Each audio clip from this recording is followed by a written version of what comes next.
Chilling tales for dark nights.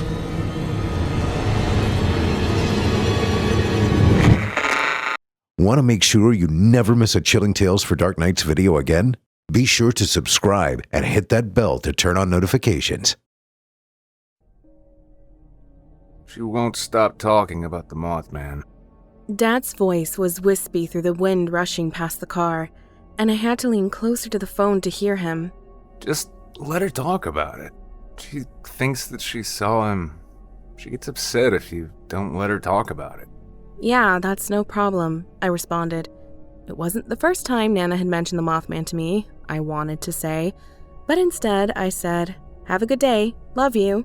Love you too. And thank you again for looking over her today. Papa should be back around 6. What time will you be back? Not until tomorrow morning. I'm spending the night in North Carolina. I'm finishing my client's will, and he wants to meet in person. We probably won't be finished until late tonight, and then I'll drive back home tomorrow. Okay, sounds good. Bye. Bye. There were only 2 other people on the roads this early, and I allowed my grip on the steering wheel to lessen. When the phone clicked off and the muffled sounds of the radio came through, I began to mumble along to the song they were playing. It was the same pop song, something that the radio had played 5 times this week, and I never cared to learn who sang it. It was catchy enough, though, for me to know the words. The roads meandered through the mountains, leading up to Papa and Nana's house, and I fell against the sides of my seat as I took them in. As the road straightened out and I approached their driveway, I saw that Papa's white Honda was not in the open garage. Why did he leave before I came here? Did he lock the doors? I took a deep breath. He must have only left a few minutes ago, and he left the garage door open for me. But what if she got out? I thought. It would only take Nana a few minutes to walk out of the house. I parked the car and looked around me. Could she already be outside, walking on the street? What if a car hit her? But the street was empty for as far as I could see. I ran to the house and turned the doorknob. It was unlocked. What if she walked down the hill and into the woods? Would I be able to find her then? When I opened the door, Precious started barking.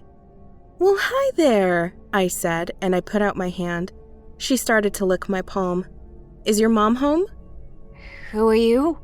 I heard Nana ask, and I turned to look at her. She was sitting on the couch in the living room beside the door. White dog fur clung to her black, fuzzy pajamas. Her eyebrows scrunched up together, and her eyelids drooped down as if she were half awake.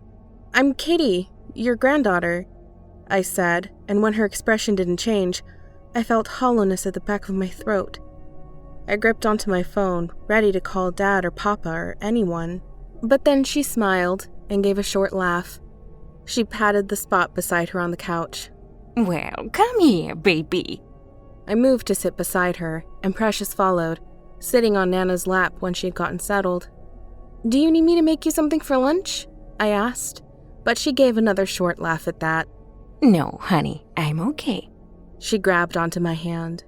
"My goodness, you've grown up? The last time I saw you, you were a baby."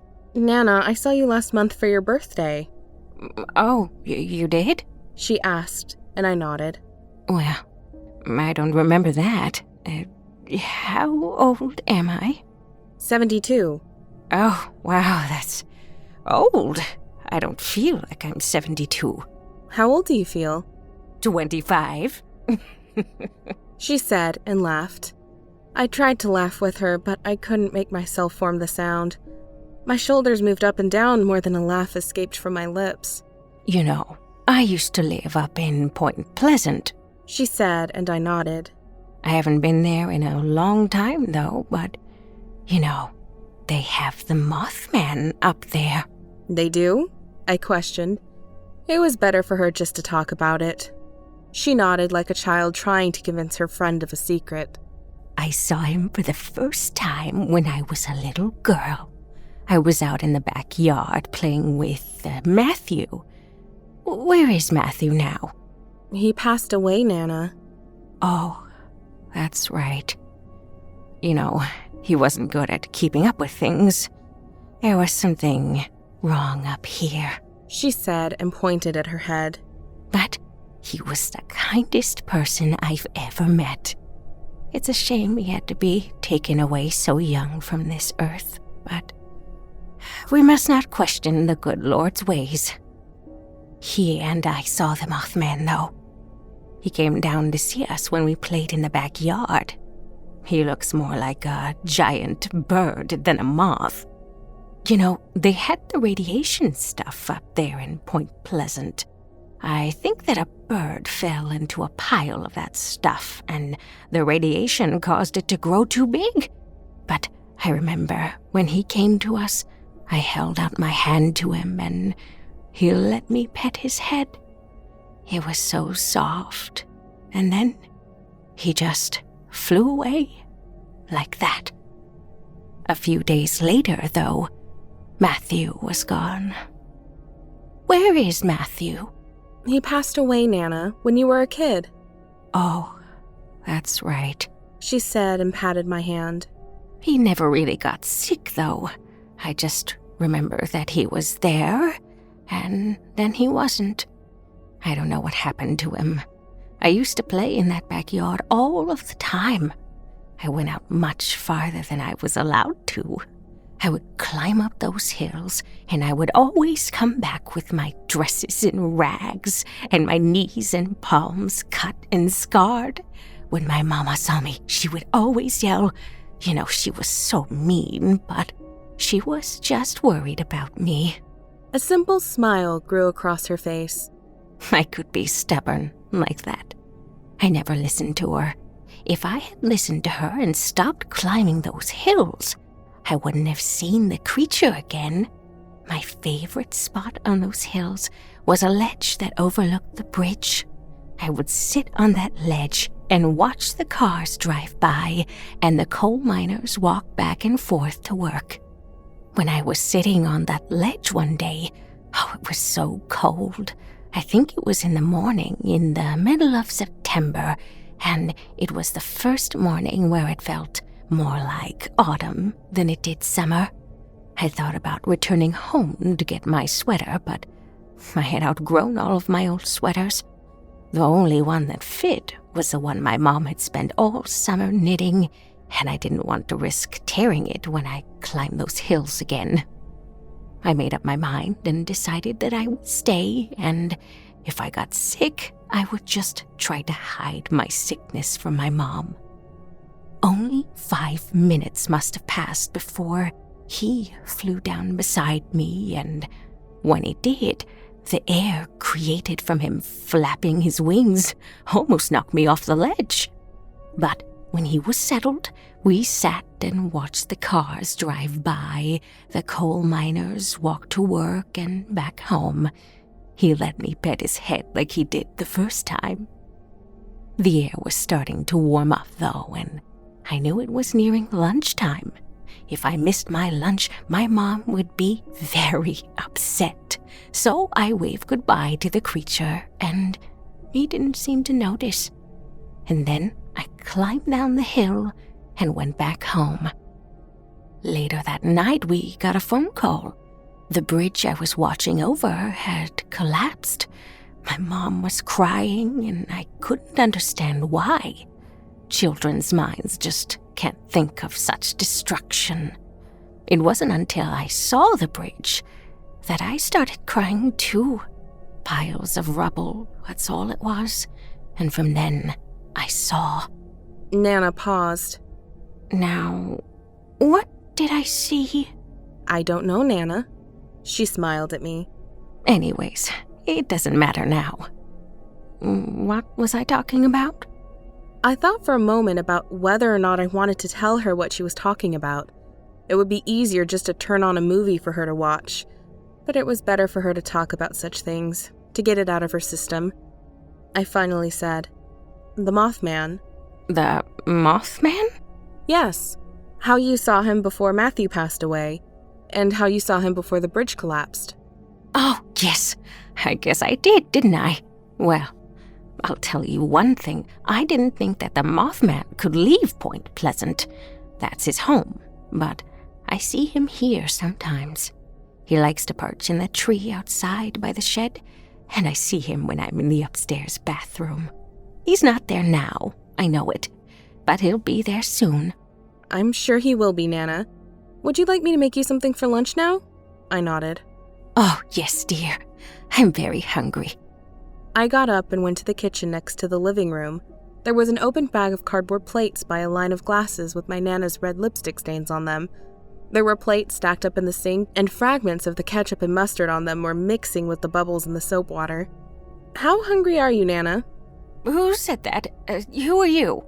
I stepped into the doorway leading to the kitchen. Do you know who I am? She smiled a tight-lipped smile at me. Yes, dear. You're my baby. Close enough, I thought. How hungry are you? She scrunched up her eyebrows like the question required some thought. Well, I think that I'm very hungry. Paper plates it is, then. I'll do the dishes later. What did you say? What do you want for lunch? Well, I think a cheeseburger and fries sounds good. I nodded and returned to the kitchen. When I opened up the fridge, I saw the box of frozen meat patties on the top shelf and a container of ice cream below it. There was only one meat patty left in the box. I fumbled for my phone and tapped Papa's contact. What if he doesn't want to talk right now? I hung up on the call. I can get groceries when he comes back if he doesn't want to get any. I used a pan that was already lying on the stove, and I placed the patty on it. I turned the dial, and a red light glowed on the electric blacktop. There was a faint sound of bells jingling in the distance. Did Papa bring toys out for Nana? I almost left it at that, but the muscles in the pit of my stomach tightened. It was the only logical conclusion that I could come up with. I walked back to the living room, and Nana and Precious were no longer on the couch. "Nana?" I yelled out. Silence. A rope of bells is tied to the doorknob on the door that connects the living room to the backyard. How does she remember how to unlock things? I could hear Precious's muffled barks as I ran to the door and opened it. "Nana!" I called out. All I saw were the grass and the rose bushes with their bare brown branches for a second. Then her voice said, I'm right here, sweetie. The gazebo was behind me, and the memories with it. My bare feet were pattering on the planks, wishing against everything that I wouldn't get a splinter. My grandma, lying down on the reclining chair, the wind chimes blowing in the distance. Was it supposed to storm that day? I crawled beside her, and she said, Just listen. I would have never noticed it flying in the air. That's the thing. How could you never notice something that big flying into the air? But I just know I wouldn't have. It was meant to blend into its surroundings, but with its raven-like feathers fluffed against one another, each one longer than my grandmother's arms. I could see it now. Perhaps it only flew at night. What's wrong, dear? I opened my mouth, but there was only silence. All I could think was, it's supposed to have red eyes. Its eyes were only pupils, and there was a thin, pinkish red line near its eyelids. Oh, baby, why are you staring like that? This is my... Well, I forgot what he is, but I've met him before. At least I feel like I have. I think he might be my guardian angel. The Lord works in mysterious ways. Look, he brought Matthew on his back with him. She pointed to where she saw Matthew, but there was nothing there. Only the dark feathers that glistened in the sunshine. Nana? And the word came out as nothing more than a whisper. Oh, hi, Matthew. Where did you go? Well, I'm your sister. Yes, it's been a long time, hasn't it? I can't seem to remember what happened to you. Well, okay, but why do you want me to tell her? Nana turned back to face me. If I happened to look in the backyard, I would think that the creature was nothing more than a Halloween decoration. Matthew wants me to tell you this because he says that you'll remember it for longer than I will. He wants me to tell you that we were outside playing one day, and we were still children when he flew down beside us. Really? He let me pet him? Nana reached out her hand and started stroking the creature's side.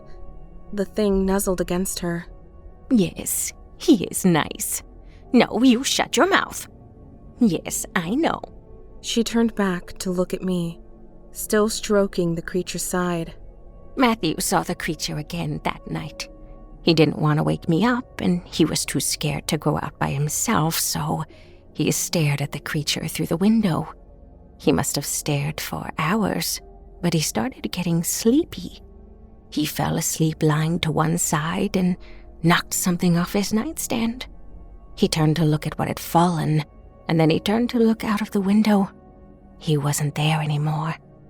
Matthew didn't go to sleep that night, and he saw him again on the second night.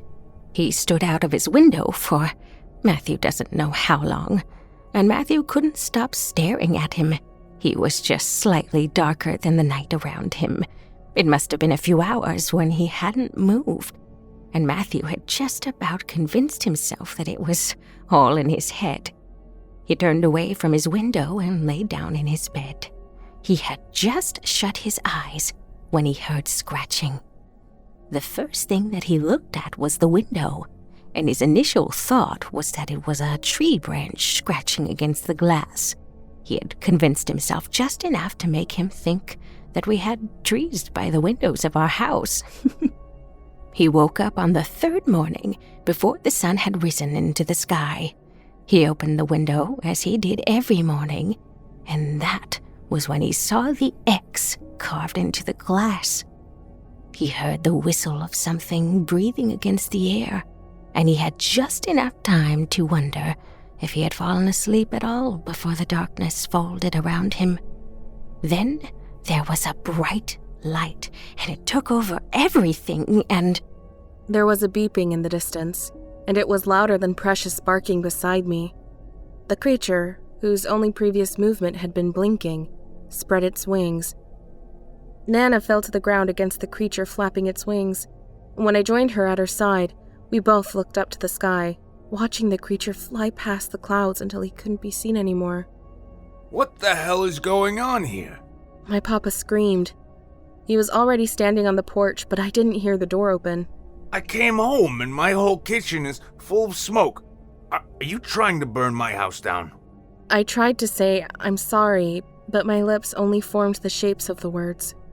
And then, it was like Papa had walked out of the fog. He saw Nana and me lying on the ground, and he asked, "What happened?" "Why are we outside?" Nana asked at the same time. "There was a creature outside here, Nana," I said and turned to face her. "I think it was the Mothman." Silence from my grandfather, but I saw Nana smile. "Oh, did he come to visit me? Oh, that's nice. You know, I didn't know that he could leave Point Pleasant. That's where he's from.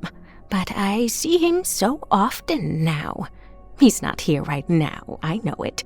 But he'll be back soon." Jesus! Papa exclaimed.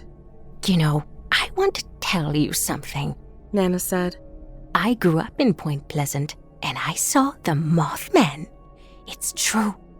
And then I was hoisted up into the air, my grandfather's hands on my shoulders until I steadied myself.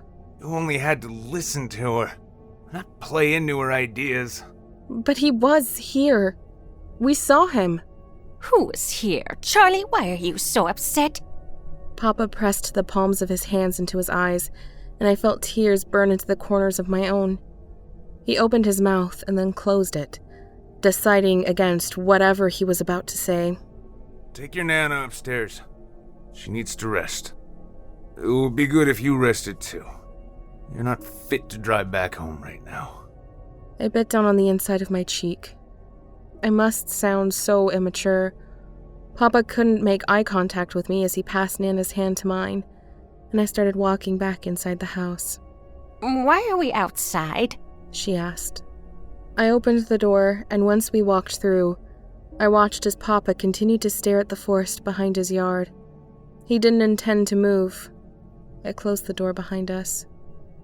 "We saw the Mothman," I said to Nana, and I watched a faint smile form across her face. "We did? You know, I've been seeing the Mothman a lot recently. I didn't know he could leave Point Pleasant. That's his home. But I see him a lot here. He's not here now, I know it. But he'll be back soon.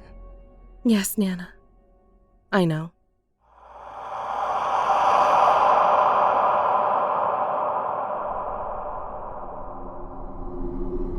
John began working in my office in late October. He started on a Thursday. He sat at the desk opposite mine, which had been empty since Julia had gone on maternity leave.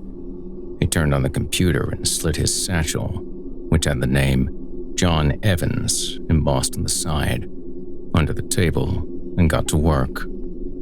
He was older than me by maybe 15 or 20 years, enough of a difference that I saw him in that way that I once saw adults when I was a teenager. He had the self-assuredness and confidence that came with having established himself more firmly in the world than I had. I watched him for a while, glad to have a distraction from my work. He looked like he would be tall when he stood. His hair was neat and dark, with small sprays of white at the temples, and he had deep brows that kept his eyes in perpetual shadow. He was professional, stern. What I found most interesting about this stranger was that he sat with completely perfect posture. He never hunched. He never leaned against the backrest. I tried to imitate him and failed miserably. The first time I found myself slouched in my chair without even realizing what I was doing. The second time, I tried to pay attention, but eventually submitted to the growing ache in my back and stomach. I swung to and fro for a moment, letting the discomfort settle. When I looked up again, he was looking directly at me. I remember that under his gaze, my stomach dropped as though I was in serious trouble. My bowels felt loose, and my skin felt hot. Any smart comment that I might have tried on was out of reach. "Can I help you?" he asked in a deep voice. I tried to pull myself together and smiled warmly. "Are you new here?" I asked, feeling stupid. Of course he was new. "I'm Ethan. John, right?" His slight smile confirmed my assumption, and when he got back to work, I did as well. He next spoke in the tea room during lunch. I sat beside him, wanting to leave a better impression than the immaturity I was worried he'd seen earlier. I wanted to impress upon him how clever I was, how I, too, was someone worthy of respect. Something about him left me wanting his approval. But he stood as I sat.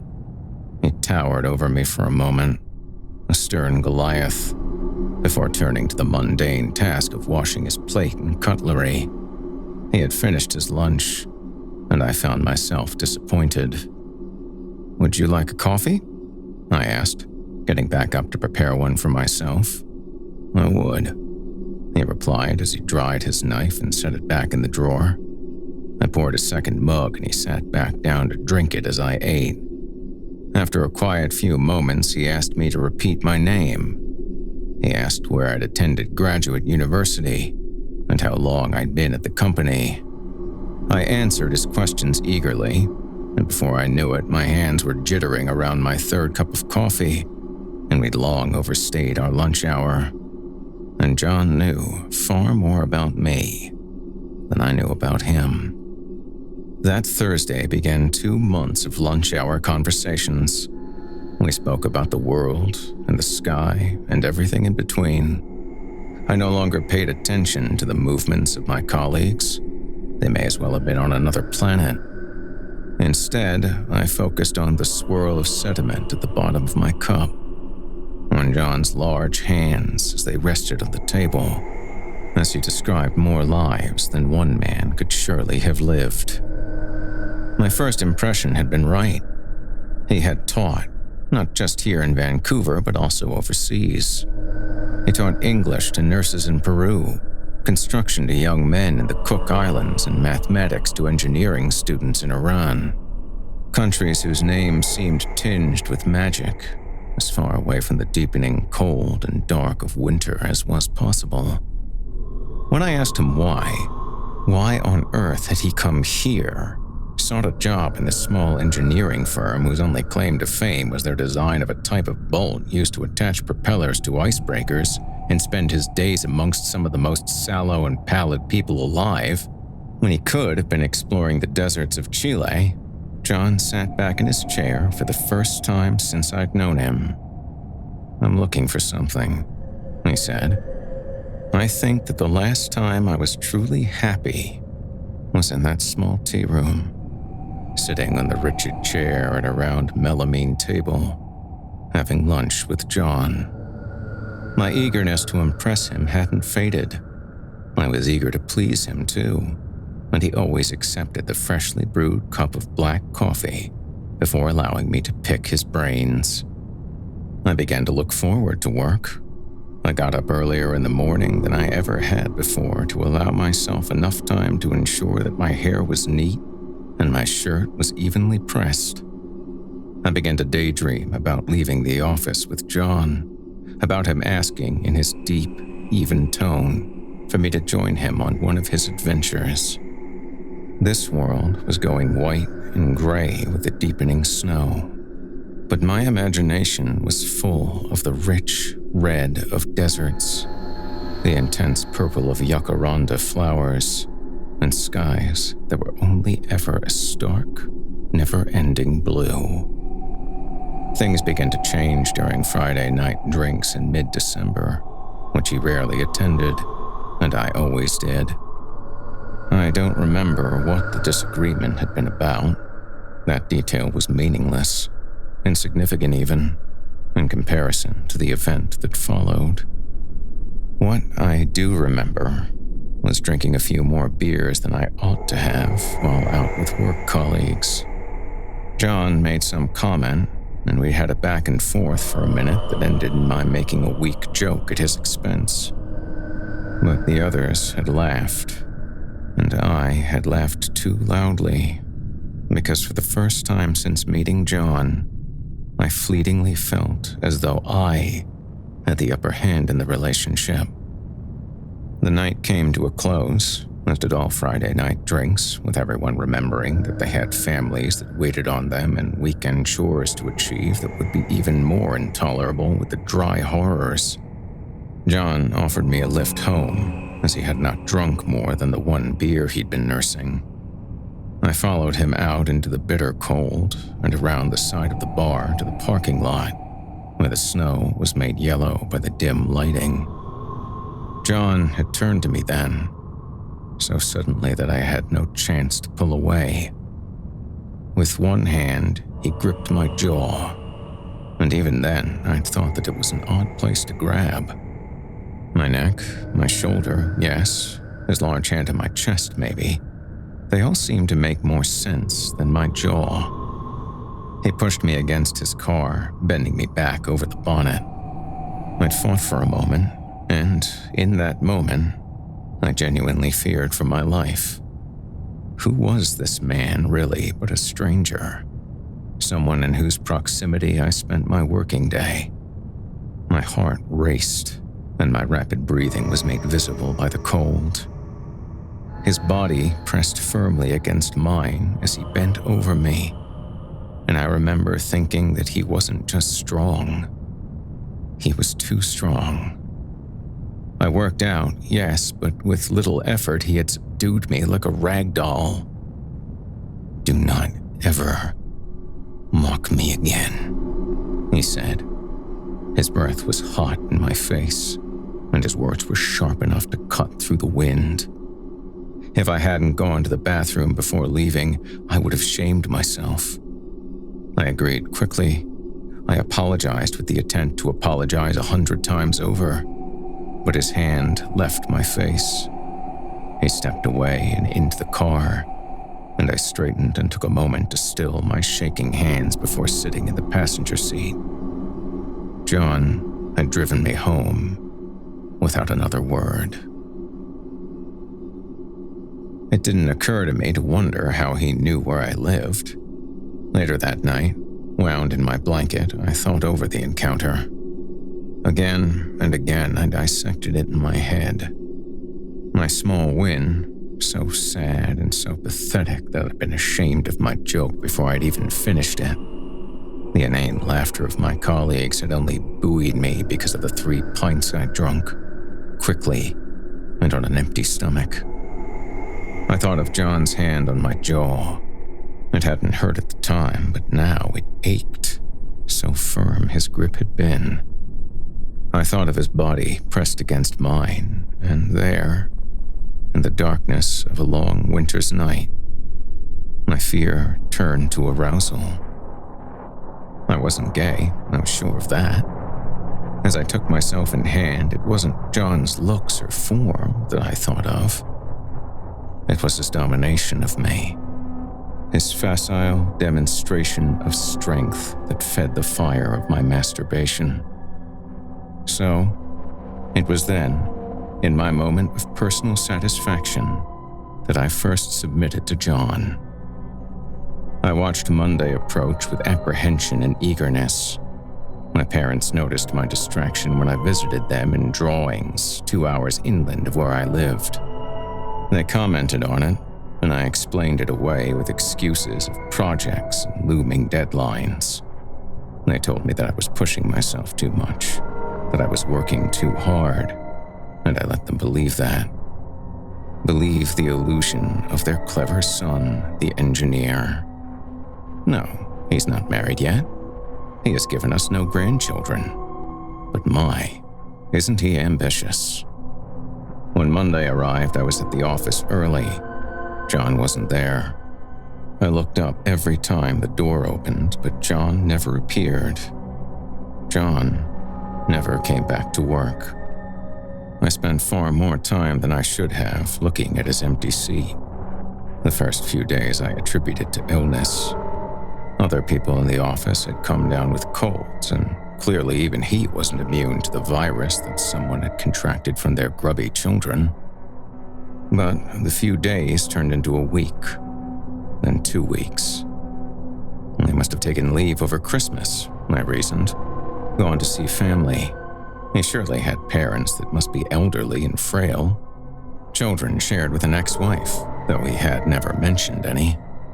Maybe he'd gone far south, to a white sand beach where winter was just a bad memory. I found myself walking past his desk to get to mine. It meant going the long way around the office, unnecessary, and a few of the others did notice my change in routine.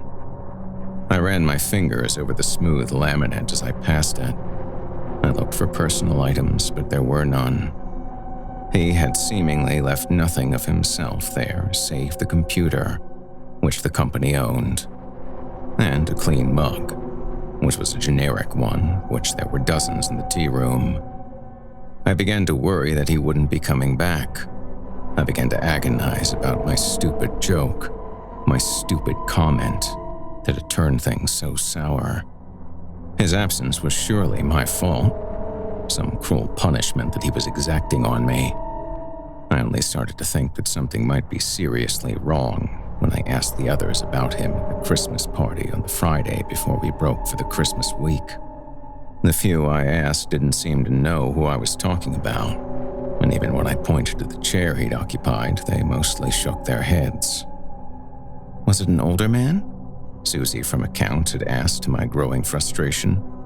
Gray-haired, right? Used to, use a walking cane. She'd mimicked using a cane for a few moments before finding the word. I'd been aghast at her, and she seemed to become uncomfortable, making an excuse to leave me and engage our boss, Thomas, in conversation. I no longer felt like drinking. I sat in John's vacant chair, going through the drawers for any evidence that I'd missed on my previous searches. Again, I found nothing. Christmas Day I spent with my family, with my older brother who had a successful career in marketing that was far more lucrative than my own. He had found a lovely wife and had 2 lovely children, and used the time between opening presents and lunch to announce that they were expecting a 3rd. And my sister, the lesbian, she managed a successful gallery and brought in tow her girlfriend, who was simultaneously extremely attractive and a little standoffish. and I couldn't help but both desire and despise her.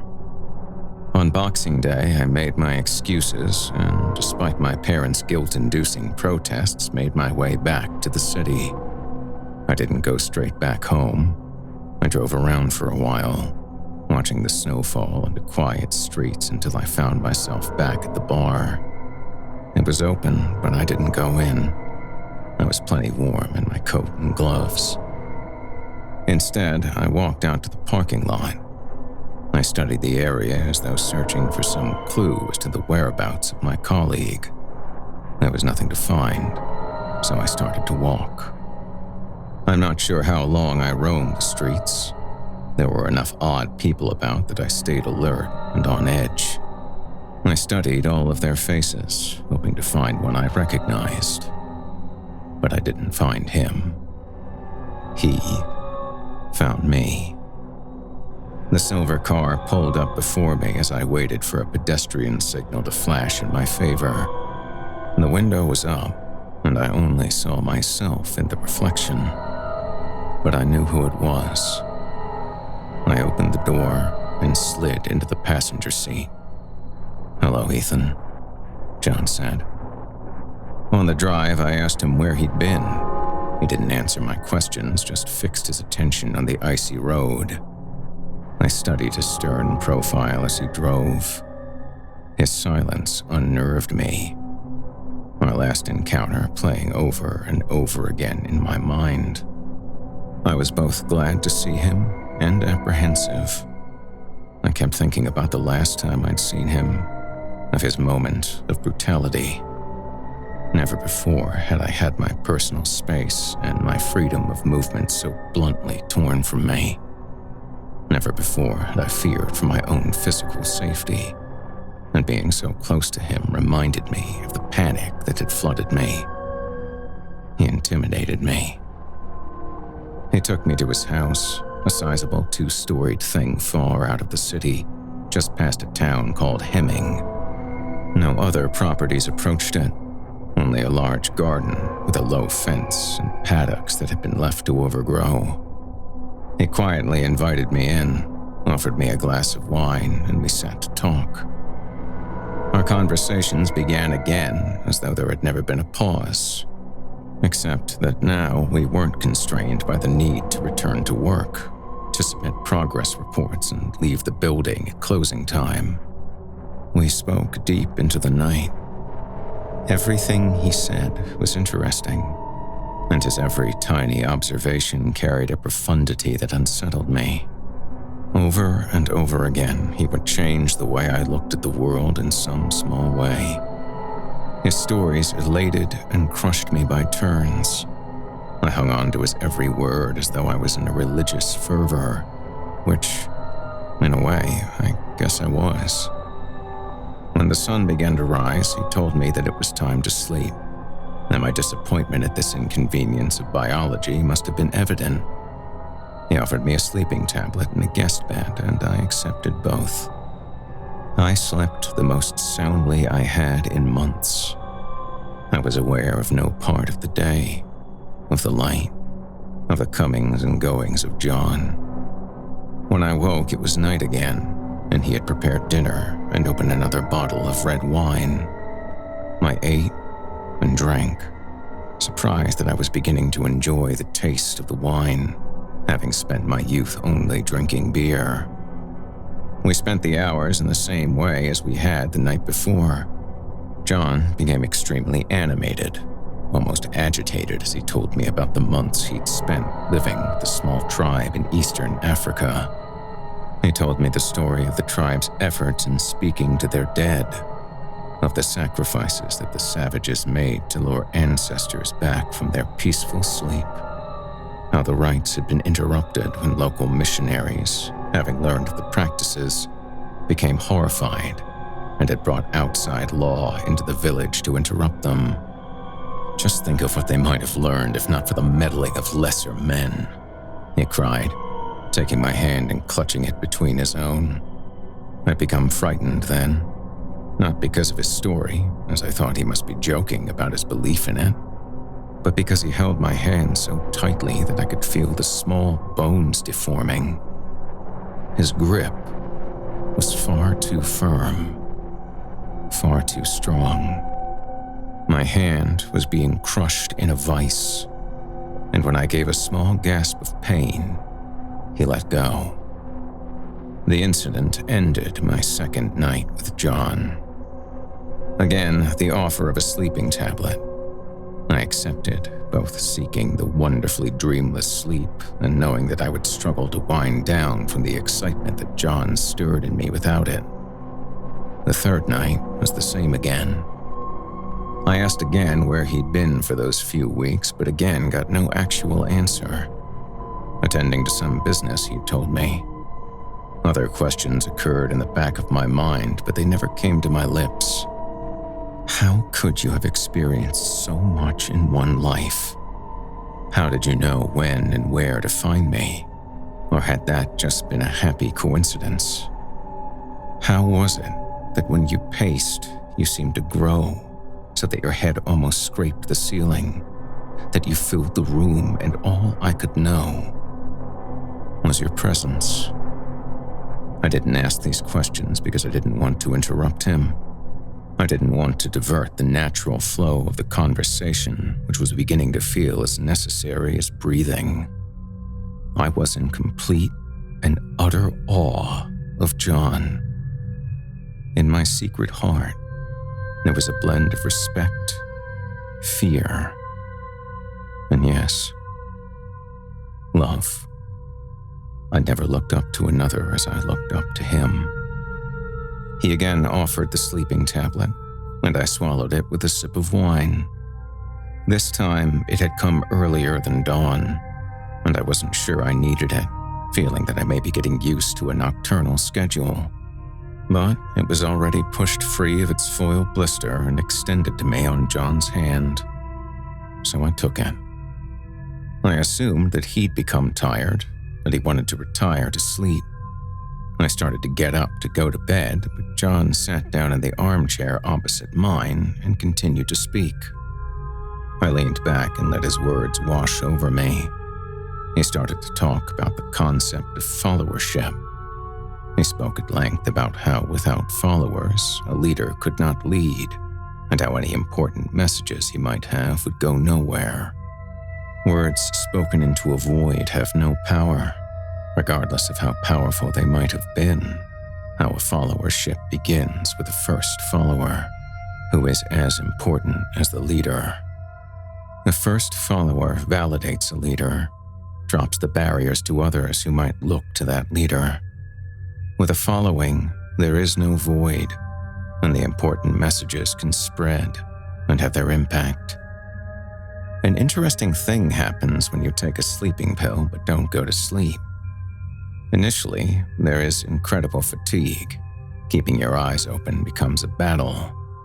If that battle is won, then staying awake becomes more manageable. Normal eyes become sleep eyes, and sleep eyes see the world through a distortion not meant for the conscious. Movement becomes exaggerated. Sounds become deeper. Smells more intense. Memory becomes impaired. The would-be sleeper becomes prone to suggestion. I absorbed everything John said. Under the pharmaceutical influence, his words became bigger, his ideas all-encompassing. I found myself nodding to everything. I felt his monologue in my heart. Yes, John, I will follow you. He asked me to follow him. I did, walking on unsteady legs through the house and down into the basement. When I saw the balding man chained to a peg on the ground, it wasn't as big a surprise as it should have been, thanks to the tablet. His face had been broken and was smeared with clots. His small eyes were bloodshot. He looked like a monster, and his piggish gaze was on me as squeals came around the fabric shoved in his mouth. John turned me from the sight and enclosed me in his arms, held me against his body. Surrounded by warmth, I could imagine that the gagged man wasn't there. Instead, I melted, trusting in John's strength to keep me solid. In his deep voice, John told me that the man was a threat to him and a threat to me. That, as his first follower, it was my duty to remove threats, and in return, he would lead me. He would love me. There was nothing I wanted more. Those words took hold in my altered mind stronger than any I'd heard before. When he pressed the knife into my hand, I took it. When he turned me by my shoulders and instructed me to put it into the man, I did it. Before the blood had finished flowing, he was directing me back up the stairs, helping me wash my hands and tucking me into bed. My clothes were cleaned and folded on the end of the bed when I woke. I still felt tired, and the wine had left my mouth feeling dry and hairy, and I drank greedily from the bathroom tap. When I went downstairs to the kitchen, the wine and dinner were gone, and John had replaced them with a small flask full of strong black coffee and the keys to my car. "You should go back," he told me, "or else you will be missed by your colleagues." "Work doesn't go back until the 3rd, I protested, dismayed at the idea of leaving. His home had become another world, a place where I could join in the adventures John had lived. I didn't want to go. He raised a dark eyebrow at me. "It's the 2nd today," he said. I frowned. It couldn't possibly be. I'd left my parents and been picked up by John on the 26th. Couldn't be the 2nd. I'd been here for 3 nights, not 7. I took the liberty of collecting your car from the bar. He handed me my keys. "You will go home. Go back to work for the week. Try it on. If you enjoy it, then stay. If you find that it no longer fits, then find me. I will be here." He said these last 4 words so firmly that it felt like a sacred promise. I wasn't able to disobey him. I closed my hand over the keys, patted my pocket for my wallet. John walked me to the door, and then I was out in the bright light of day. The sun reflected harshly off the hardened snow, and I was blinded, stopping to cover my eyes with my hand and let them adjust. When I lowered my fingers and looked around, I found my car parked beside the gate to the garden. When I passed a service station, I stopped to buy a paper, which confirmed that it was indeed the 2nd of January, 1989. It wasn't until I was almost home that I remembered that I had killed a man. When I got to my apartment, I ran in through the dark and vomited in the kitchen basin. I stood there heaving for a while, but nothing else came up. I pressed my face to the cool metal and let my memories rise. They were scattered and like still images, as though a light had flashed throughout, and I'd only caught the moments that the light had hit. Try as I might, I couldn't form a cohesive picture of what I'd done. I'm not sure what alarmed me more, the time I'd lost or the idea that I might have killed someone. Eventually, I got up and turned the lights on. I drank a few beers in quick succession and reasoned that I must have imagined it. We must have watched a horror movie or something similar. Maybe I'd fallen asleep and dreamt it. I pushed away the knowledge that there was no television in John's house. But even still, I couldn't have done it. Stab a man? It was laughable. I couldn't even eat a rare steak.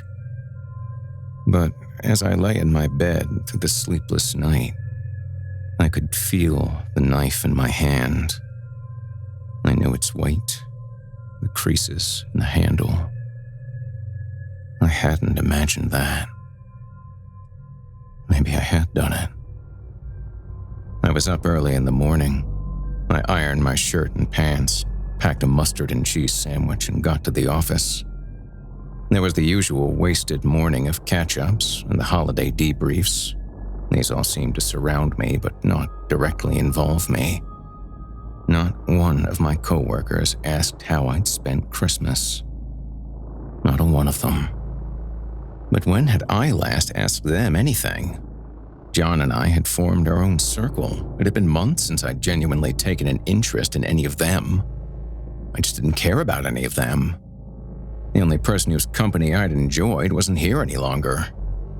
He was out in the country, in an old house outside of Hemming. And now, none of them took an interest in me. I stopped doing my work. I just came and sat and looked at my notes in the computer. I submitted nothing. I didn't go to any meetings. I drank hot black coffee like I needed it to live. My coworkers went from casual indifference to outright avoiding me. So, I was just left to my thoughts. I dwelled on the piggish man in the basement for hours. His small eyes haunted me. I read the newspapers obsessively, expecting to read about the discovery of a body. But it didn't happen. These people who walked around me like they owned the place didn't seem to suspect a thing. They didn't know what I was capable of. But I kept going to work because that's what John had told me to do. I lasted out the week, most of which was spent picturing going back. Back to the house. Back to John. It wasn't just my fascination that drew me to him. Yes, I wanted to be there to hear everything he had to say, but there was more. John had a strength that I'd never encountered before. A strength that made me happy to forget the goings-on of the outside world. A strength that made me feel safe. A strength to which I was eager to submit. I didn't want to spend my life worrying and making choices and deciding where I wanted to be and who with. What I wanted was a complete lack of autonomy. John could take the wheel. I no longer wanted to drive. So, at closing on Friday, I went home and packed a small bag of clothes and drove out to the house past Hemming. The house was empty when I returned. I parked in the same spot, beside the garden gate. For the first time, I wandered through it, trying to suppress my disappointment at not finding John waiting for my return. The prodigal son. Most of the bushes were wrapped in tarps and laden down with snow, but I think most of them were roses. I hope to be able to smell them from the guest room come summer. Around the back of the house, where a stretch of fencing was beginning to collapse and created a liminal space between the abandoned field and the neat garden, there was a disturbance in the snow. I bent to run my fingers through the dirt, but it was frozen. Only when I was up in the guest room and looking down at the patch did I realize that it was a rectangle, 6 feet long, 2 feet wide. In a moment, all of that suppressed panic rose in me. The man. I began to remember that night with a lot more clarity. How dried blood had surrounded his nose and how his left cheek had looked collapsed, which had made that eye oddly bulged. But again, my denial was stronger than my ability to accept the truth. The ground was frozen hard. There was no way someone could have dug through it to create such a large hole. It must have been disturbed by yard work, by an animal, the adjustment of the tarps, anything. And then John arrived home, and he was glad to see me. And I forgot about the man again. A week later, after a long night in conversation, he asked me if I would like to move here permanently, to give up my life in the city.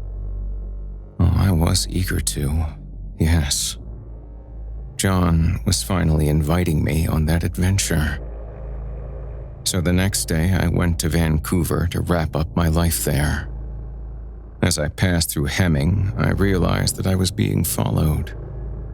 The car had been behind me since I'd left. I hadn't noticed it until I was taking off from a red light, and I abruptly changed my path from straight to turning as I realized that I was about to take the wrong road. The car behind me, an old Navy Plymouth, took the same sharp corner. For the next 40 minutes, I kept my eyes on the rear vision mirror. I didn't try to shake my tail, and I wasn't confident enough to try any tricky driving on the icy roads. I wouldn't drive home, show this person where I lived. It occurred to me to turn back around, to seek shelter with John. John would keep me safe. But he had bid me leave, and I didn't want to disobey him. I didn't want to anger him. I also didn't want him to think less of me, to believe that I was weak. I formulated a plan. I would drive to the bar and park not in the parking lot around the back, but in one of the loading bays out the front. There would be only a few seconds where I might be alone in the street with this person. I would go inside and order a drink, sitting right at the bar where any interaction would be visible to all. If I was wrong about being followed, then I could just have my drink and go home. If I was right, then I could ask the bar staff to call the police. So, with my coat pulled tight and my heart fluttering in my throat, I pulled up.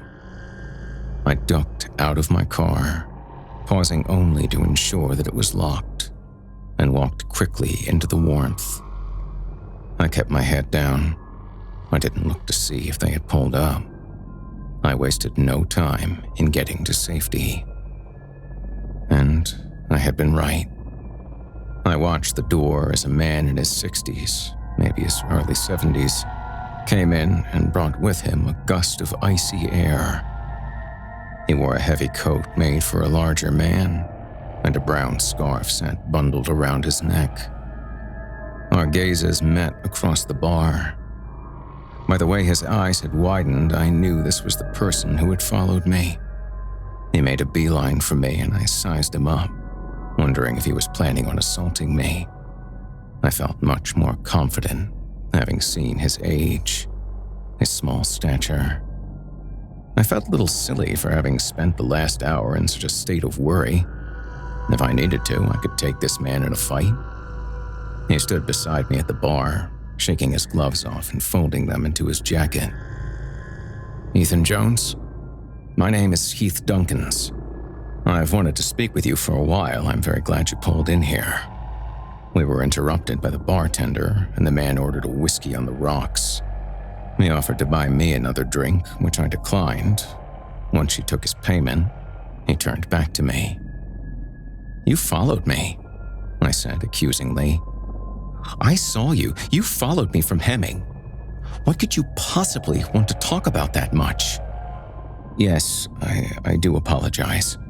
I didn't mean to alarm you. I actually followed you from your friend's house, as I couldn't talk to you there." He shook his head as he spoke, and in doing so, his scarf moved. It shifted down, revealing a white band across his neck. It took me a moment to place, and only so long because it seemed so out of place. You're a priest," I said, and he nodded. "Yes, Father Heath." He had half of his drink and sat in one of the bar stools. It angered me that he was acting so calmly. Didn't he know how much stress he'd caused me over the last hour? I sat up straighter, making myself taller than him.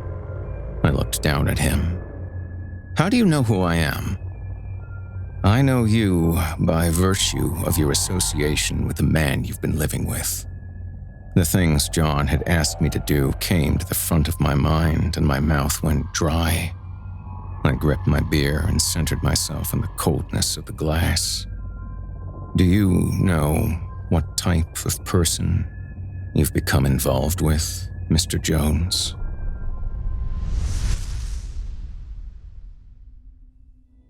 Zaleski State Forest is a short jog from my place of business.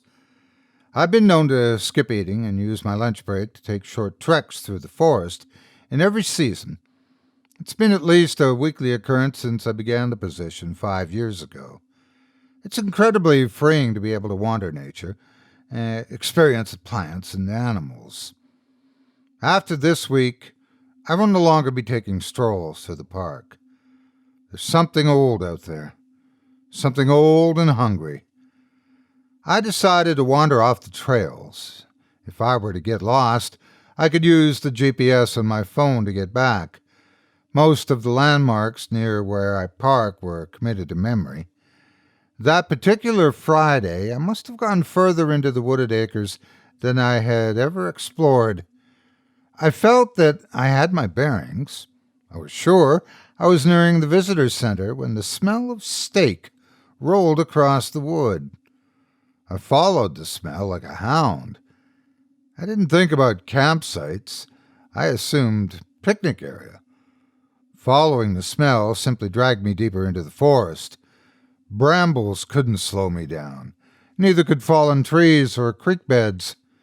The fact that I hadn't seen a path in heaven knows how long didn't jump out at me until the recurring dreams afterward. But the aroma kept getting stronger, as did my curiosity. All I could focus on was finding the source of the smell.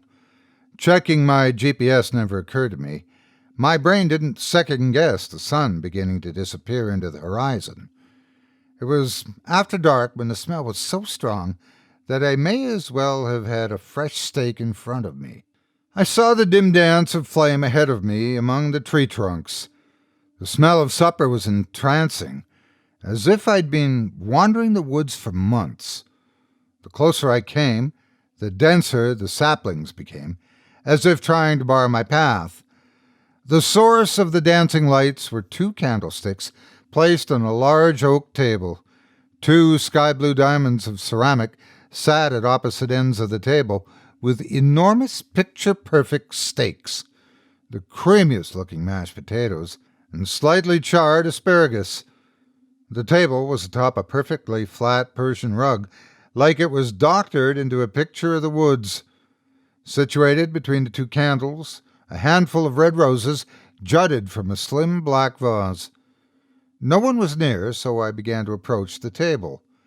The rug felt firm under my feet, like a platform was hidden underneath. A quick peek under one corner of the rug revealed only dirt and still living plants. I tried to wiggle one of the chairs to see if it was affixed to the ground, but to no avail. A photo shoot, I assumed, just from the impeccable attention to detail that its absentee creator had apparently put into it. Up close, the steak looked fresh off the grill. A gentle touch told me it was piping hot. "Have a seat, sir." A voice called from behind me, tinged with aristocracy of time past. Hey, I just kind of stumbled onto your beautiful set while on a hike," I explained as I turned around. A figure stood near the edge of the rug where no one had been previously. It donned a neatly tailored tuxedo with a white linen draped over the left arm, but its physique was, in stark contrast, broken and shabby. It started to lumber towards me, its awkward gait led by uneven shoulders and trailed by feet that didn't seem to leave the rug.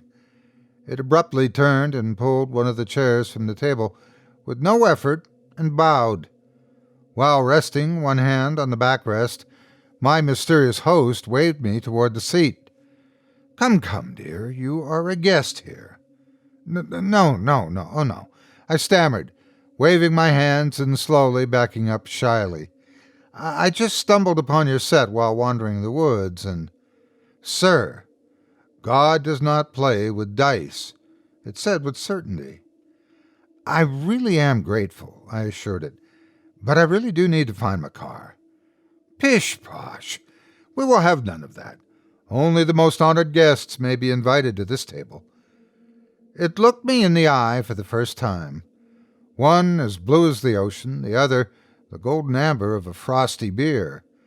A crooked nose sat slightly off-center, above a gnarled pair of lips and a jaw that seemed too square to be natural.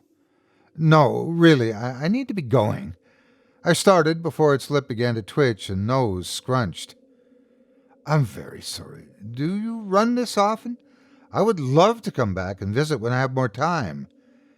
The toothy grin the butler flashed turned my stomach. The teeth weren't too long, or too sharp like a fairy tale monster, nor were they discolored. They were perfectly white, but were in all the wrong places. Molars in the front, canines randomly dispersed among them, incisors haphazardly sprinkled among them too. I told myself to stay calm. I tried to control my expression. Its face contorted in bewilderment as it twisted its head sideways and stared. I spun on my heel, made a mad dash for the woods, and refused to look back. I took the step up to the tree line in a bound, but my hope was dashed. The saplings were packed together too tightly for a person to squeeze through. I searched along the tree line for the place that I'd slipped through. I checked over my shoulder every few steps.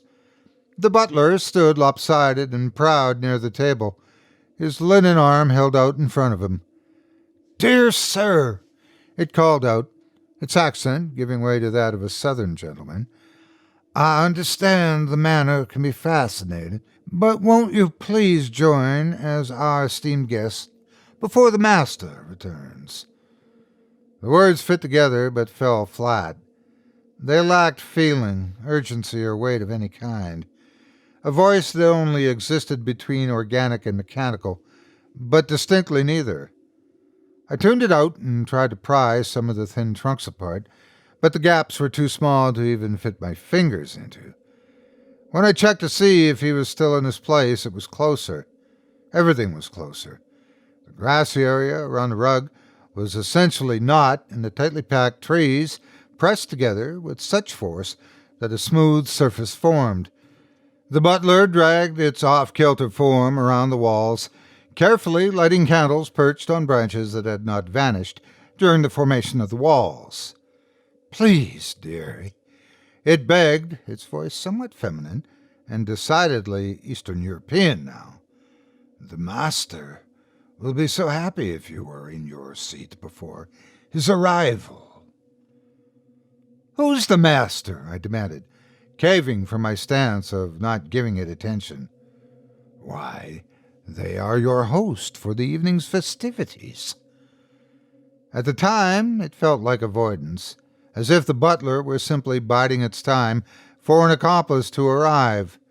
The smell of cooked meat faded as it mixed with the growing smell of decaying leaf litter and burning unscented candles. The sound of obvious, deliberately slow steps seeped into the closed room. The sound of bare feet on tile, following the cadence of a ceremonial march, approached from both around, above, and below. I started to notice patterns forming in the striations of bark that had become walls. They resembled portraits, the things contained in them, covered in furs, occasionally sporting jagged white horns. While many of them were clearly monstrosities, others bordered between man and beast. The walls groaned and creaked like an old oak, unable to stand strong against the storm winds. Butler shambled with urgency, tidying the table, straightening the candles that cast the shadows away. It murmured about the master the entire time, the already picturesque scene becoming perfect. I snatched it away from the table by its collar, fed up with the deception and avoidance. I jerked it close enough that I could feel its irregular breaths. The pace and shallowness took my focus for a moment before I barked in its face. "What the fuck is that?" It seemed flustered. A little red came to the slightly asymmetrical face of the butler. "The master?" it asked with a sheepishness that one would answer a child with. "They do like to make an entrance. Your part of this elaborate display is to be seated when they make their entrance." "They?" I asked, my mind suddenly ripe with possibilities. "How many are coming to dinner?" Just the one, sir, the butler assured me. While they enjoyed the language and imagery that the title Master signifies, they are without gender. They simply are. Just tell me who the fuck it is, I snapped in the butler's face. It started to reply, but before its tongue could form a sound, a musty wind rushed through the walls. I dropped its collar, and it backed a few steps away from me with a deep, relieving breath. The gust refused to relent, the expected howl of the wind through the trees rolling into a bone-rattling shriek. "It's nice that you've finally made it, Jack." A smoky voice rattled through the shrieking gust. The presence of a third threw me off. I frantically looked around. A thick mahogany door creaked open from the wall furthest from me, and a tall, spindly figure stepped through the threshold. It bent and stepped like a person slipping between slats in a fence, a burgundy velvet robe swishing with its movements. The butler bowed in perfect form, a beaming smile showing off its misplaced teeth. "The master has arrived, dear sir," it whispered, nodding for me to bow as well. A long, pale face jutted from the collar of its swaying robe. I swept downward in a polite bow, and the master reached out with open arms in response. Two white, emaciated arms slid from the wide sleeves of the robes. Black horns jutted from its forehead and curved back behind it like styled hair. It gestured upward with its sickly palms and gray pointed nails slicing the air. "Rise, please." The voice creaked with a hint of a laugh buried in its rattle, the gust dying out with his words. It took a seat at the table. What was once a plainly carved chair was now an ornate and enormous throne. Black, snake-like eyes observed me from high above the table. It nodded reassuringly to me, a sweeping flick of the wrist directing me to the empty seat opposite it. "I was telling your friend here that I actually need to be going, but I would be happy to come back." "I know what you told them," the master interrupted with an almost maternal tone. "You must understand. We've been waiting for you for a very long time." The butler, hanging on its words, nodded profusely in agreement.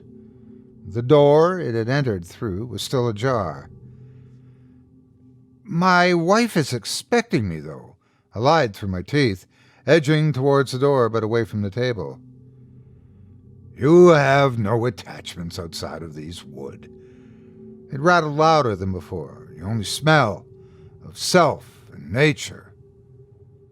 I acted like I was going to respond, but I ran. I ran so hard the floor shook. The faster I went, the more the room seemed to stretch, the door always just a little farther away. It was creaking closed slowly. I pushed myself, my legs screamed with fatigue, as though I'd run the length of an entire park 1,000 times. I threw myself at the narrowing gap in the door. My shirt was ripped, and a long scrape went across my chest, but I made it through. "Must you be so dramatic, Jack?" Its voice rattled through the candlelit hallway I found myself in, distinctly lacking any form of amusement or enthusiasm. More of the same portraits lined the walls, separated by more mounted candles. A burgundy rug ran down the hall and into the darkness. I tried for my phone for light, but had to take a candle from the wall instead. I cautiously proceeded down the hall, checking around me constantly for new developments. The paintings started getting more depth, like they were more akin to windows. Sometimes they were replaced in a pattern with door frames filled with the wood paneling and bone-white wallpaper. The further down the hall I went, the less formal the portraits became. Their clothing started becoming more modern, poses sometimes silly, sometimes frantic, instead of the classic shoulders back, facing the artist portrait pose. The rug suddenly crunched with each step. I leaned down with the candle. The wooden floor had run out, and the rug continued to run over leaves and twigs of the forest. The candles and paintings were no longer a part of the landscape, just rugs and walls. A waning flicker of hope reignited deep inside of me. I reassured myself that this had to mean I was near an exit. I walked faster. The gap between the rug and the walls narrowed. The rug narrowed with the walls. Eventually, I had to shimmy sideways, holding the candle out in front of me. Even with everything sucked in, the hallway became a tight squeeze, almost to the point where I could no longer squirm through. A narrow door blocked my path. I dropped the candle to the dirt and ever so gently landed my fingers on the doorknob. A flick of my wrist was all it took to spin the doorknob and for it to glide open. The heterochromatic eyes of the butler beamed at me. A thrilled smile filled with molars and misplaced canines. "I was hoping you didn't get lost, sir." Its tailored suit now more akin to the dress of a French maid. It leaned down toward the narrow door and reached a white-gloved hand through the narrow doorframe to grab my hand. I tried to jerk away. I tried to avoid capture. The walls held my arm in place, and the gloved hand snatched my wrist. The butler pulled with all its might, forcing a foot up against the door for leverage. White frills under its dress obscured my vision while being pulled into a space entirely too small for my body.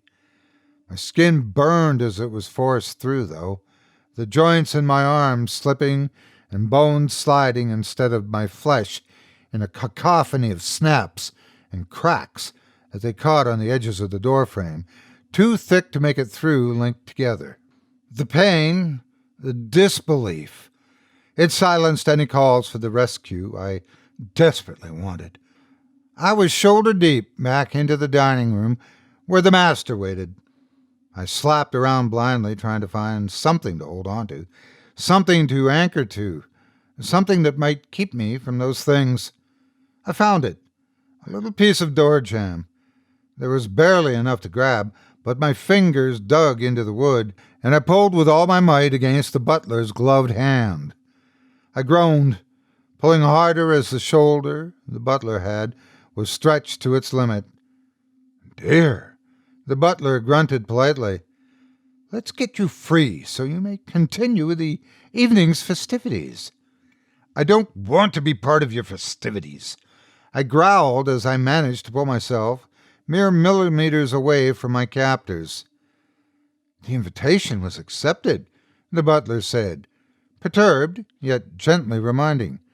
"So you are, in fact, obligated to be here, at least by social convention." "Fuck the—" My words were interrupted by my face slamming into the narrow frame that surrounded the sliver of a door. I could feel the butler digging both hands into my arm. I shrieked like a scream queen, but the butler didn't relent. It pulled harder with all of its might, the narrow wood grinding against my bones. I screamed and sobbed. The top part of my head popped through the doorway like a chicken dropping an egg. I screamed more when the searing pain of my jaw catching on the door frame started. "I don't know why you didn't use the main door," it grunted as it forced me through. I wish I could have blacked out, but I felt both sides of my mandible separate from my skull. I felt the skin and muscle stretch and snap back into place as I was drugged back into the elegant prison. I felt every rib, every vertebra slip and move to get my chest through.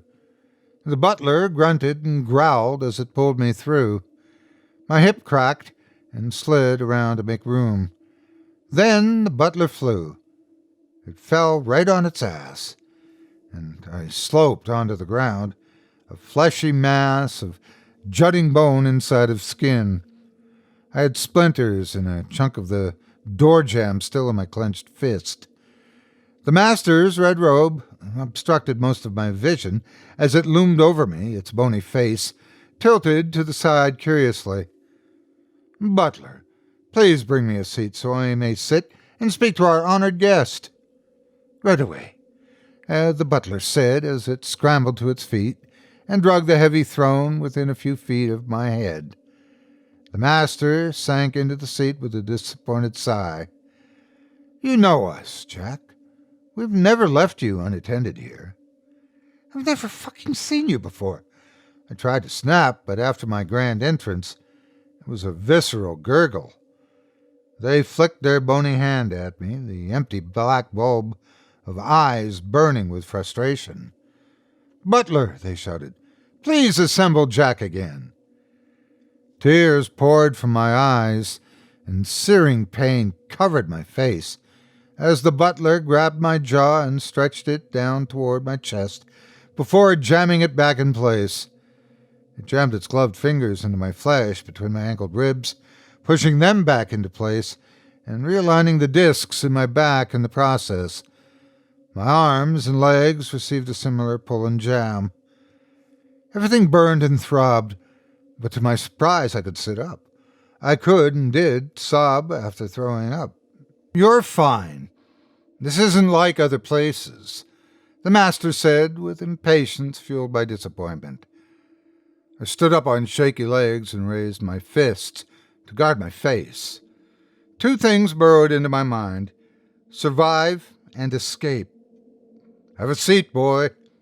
I held my ground silently with a subtle wobble of my sore body. They rose from the seat and let the robe fall into the seat. I brought my guard in tighter. Their pale skin was blemished with gray and light brown spots, their bony process jutting out against the fragile-looking ancient skin. I just want to go, old man.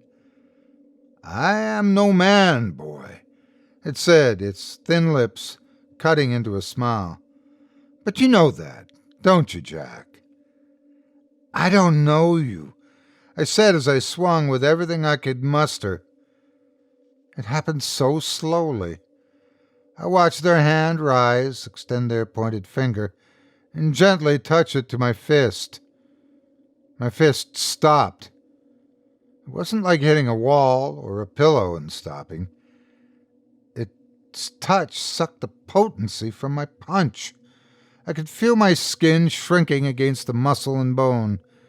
The rage I felt was unimaginable. How dare they? I gritted my teeth and swung up with my left. Again it calmly lifted its hand, and this time limply laid it on my mid-flight fist. You've never felt this rage before, have you? It asked with an air of genuine curiosity. I struggled to move my arms, but the tight skin made it nigh impossible. The master removed its hands from mine, and small mushrooms sprouted between my knuckles. Why are you so opposed to conversion, Jack? You've been here, communing with nature for years. Why not have direct words with us now? Let me go! We see you, Jack. We see you constantly coming to us. You find comfort in the isolation. Why are you rushing back to what you hate? I wanted to demand to be released. I wanted a third swing, but his words cut deep. Deep enough to flush the rage from my mind like a balloon losing its air. There was something familiar about its eyes. What are you? I stammered. The immense being paused as if unsure how to answer. It dragged its spindly claws across its features, the curved horns, the wood-like appendages. It even caressed one of those snake-like eyes with the tip of a talon-like finger. The silence was nerve-wracking, but the frustrated noise it made before addressing me was harrowing. Too long to be a sigh, yet angry and emotional like a scream. But those words give it the humanity that was all too absent. Do you remember the autumn breeze? It was nothing more than our breath on your neck. The songs of the birds, simply the sound of our eyelids as we watched. When you waded through the streams, you danced upon our tongue and flirted with our maw. Like a god? I asked. They scoffed and tilted their gaunt face quizzically. You won't find any of those here, boy. They corrected. We may seem to be gods to mortals, like an insect may see your destructive feet as those of a vengeful god. Though our lifetimes will be eternal from your perspective, our kind eventually will wither. How many of you are there? I asked, trying to move my lignified limbs. We are many, yet we are one.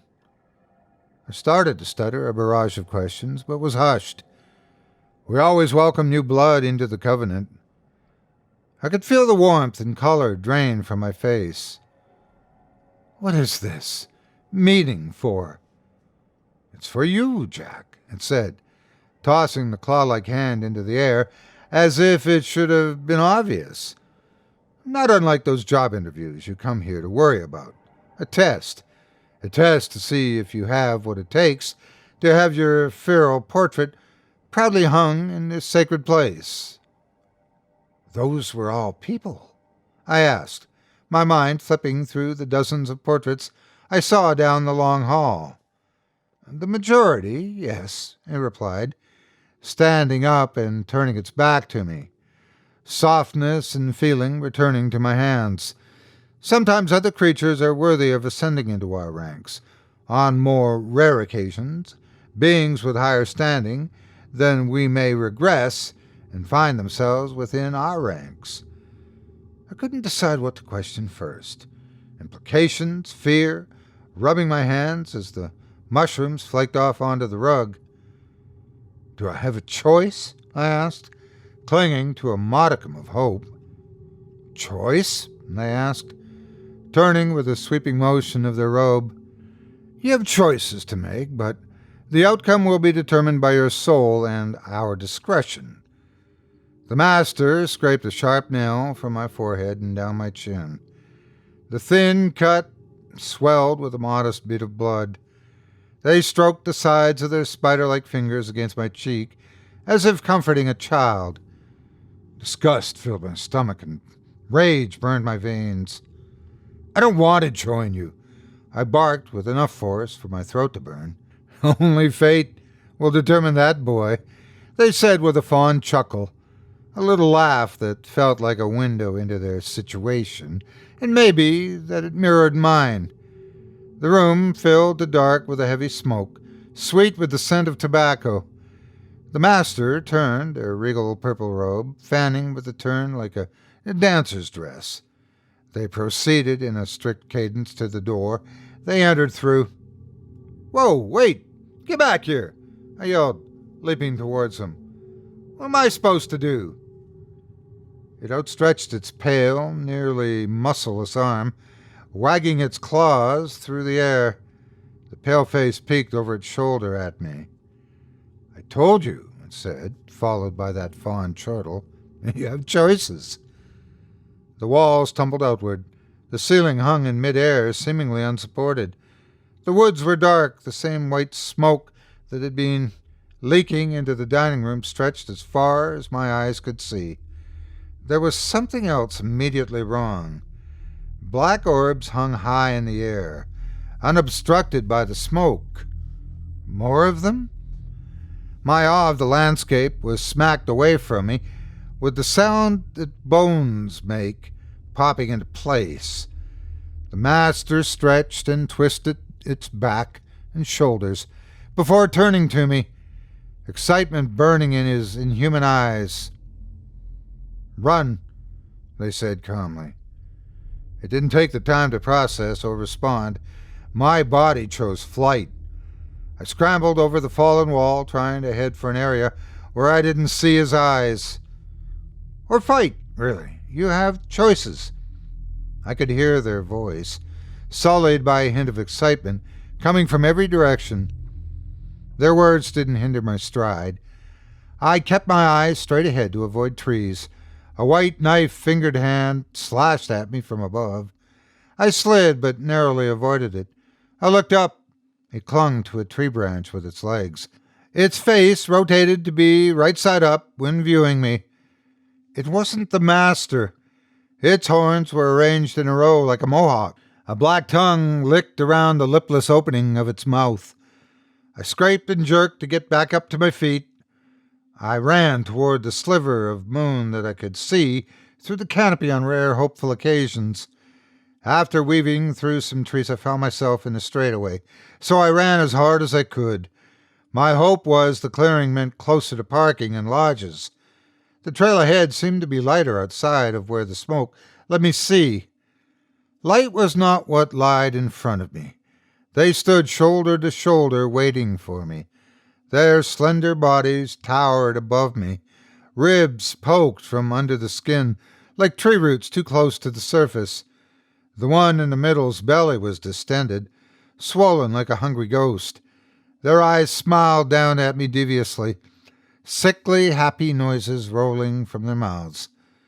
I started to try to kick one of their knees out when a sharp pain in my shoulder froze my motions. I tried to turn and see what was behind me, but the noise stopped my head from turning. A noise like a wheeze and a laugh were fighting with a death rattle. My shirt felt hot and wet, and when I looked down, obsidian talons jutted from between my shoulder and collarbone. Blood dripped to the dirt and dead leaves. My chest tightened in a panic. I huffed to try to get more air. The periphery of my vision dulled, like a cloudy fluid was overtaking my eyes. My limbs too heavy to fight. The world went black. I woke up to the sun shining through the windshield of my car, and the clang of my car telling me the keys were in the ignition. I was dry. There was no blood on my shirt. The shirt was ragged, but there was no wound of a talon-like hand being thrust through my person. I laid my head on the steering wheel and wheezed. It was too real to be a dream, yet too absurd to be real. Could I consider the tattered shirt to be evidence? What about the missing stab wound? I turned the key. She cranked and started right up. The clock on the radio read 1:15, which is around the time I usually arrive if I leave from my lunch break.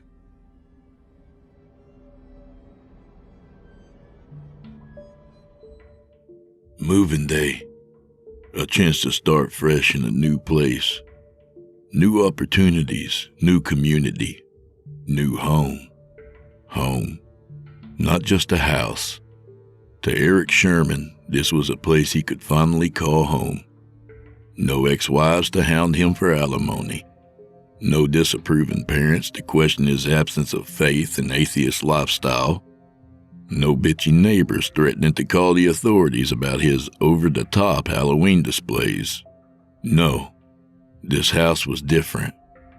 For one, it was in a more rural and secluded county. There was no HOA to worry about. His nearest neighbor was almost half a mile away. Before Eric had moved in, he made it a point to go and meet him and ask some questions about the community. "So how long have you lived around here, Mr. Holt?" Eric asked. "Oh, hell," the old man began. "Call me Henry. Everyone else around these parts does." Henry took a long drag from his cigarette. "But to answer your question, been here my whole life. I inherited the house and little farm from my pa after he passed in 75. Henry extended what was left of his cigarette in a small glass ashtray before slipping another one out of its wrinkled pack. "You grow anything on the farm?" Eric asked. Henry gestured over his shoulder, swirling smoke through the air with his newly lit cigarette. "Just some squash and the like. In the fall I grow pumpkins and let the city folk come and pick 'em for Halloween. You like Halloween, son?" Eric's eyes lit up. Ever since he was a boy, Halloween had been his favorite holiday. He enjoyed being scared and using his extensive collection of decorations and props to scare others. "Yes, sir, I do. At my last house, my ex-wife and I put up quite a display. Sometimes we would even make a little haunted walkthrough in our yard. Some of the neighbors said our displays were too intense and made too much noise." Henry chuckled and took another long drag.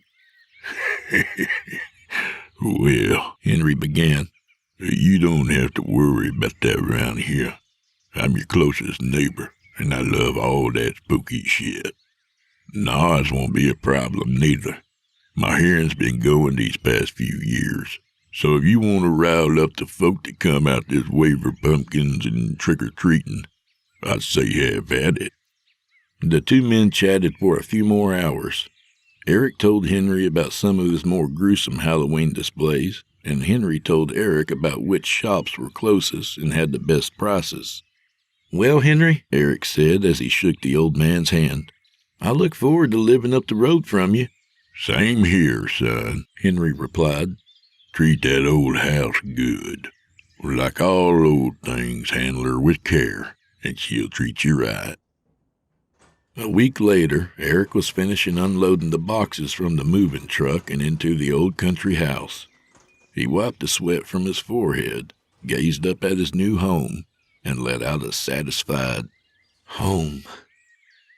The farmhouse was huge, much bigger than Eric's last house, and more than enough for a bachelor and his dog, a border collie named Cerise. Eric wasn't bothered by the extra space. More room to store props and decorate with macabre knickknacks. Horror and grotesquities were not reserved solely for Halloween. Eric enjoyed adorning his shelves, mantels, and countertops with skulls, bones, old crumbling books, and other bizarre curios he acquired over the years.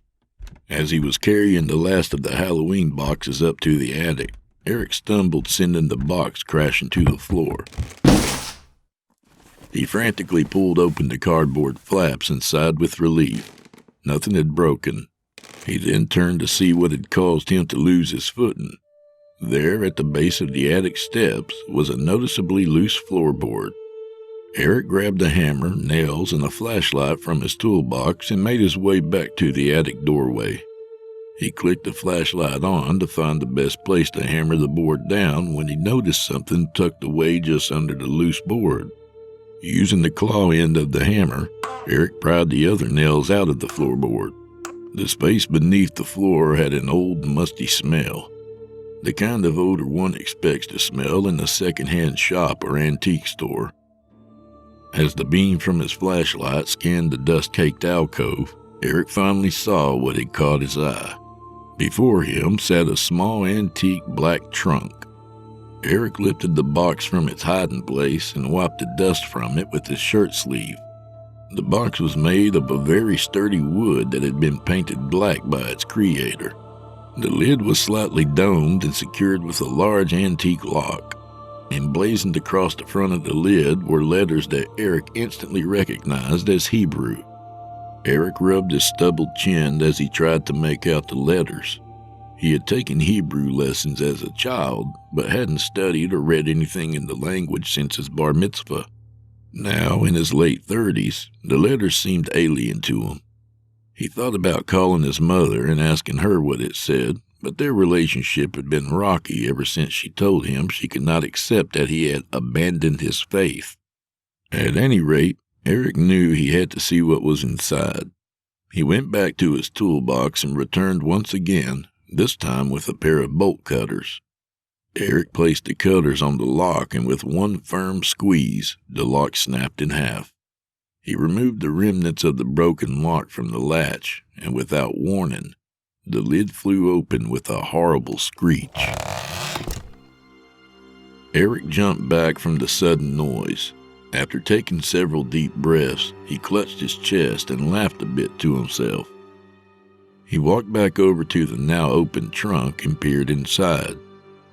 Eric's eyes lit up as they had at Henry's when he mentioned Halloween. Inside were an assortment of bizarre trinkets, a small jar filled with teeth, 5 rusted nails fastened together with twine, a desiccated frog, a small jar of what looked to be rock salt.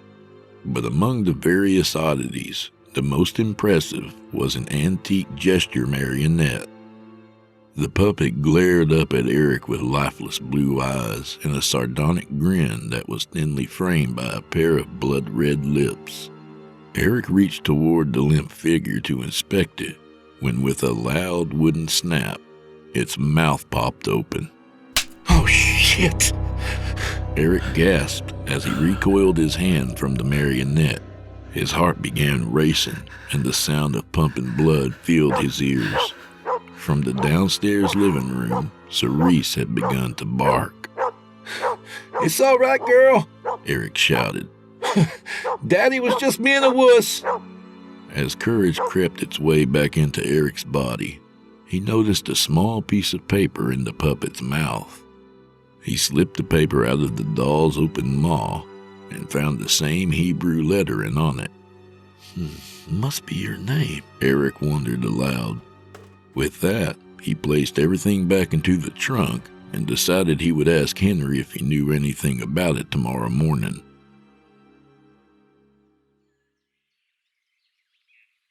Eric sat on Henry's porch as the blazing autumn sun beat down on them. Though it was still early in the morning, the temperature had already reached an uncomfortable 91 degrees. This heat and the accompanying humidity were not uncommon for the area, but it was more than Eric was used to. Sweat drops had already formed on Eric's forehead, and his clothes began to cling to his body with sweat.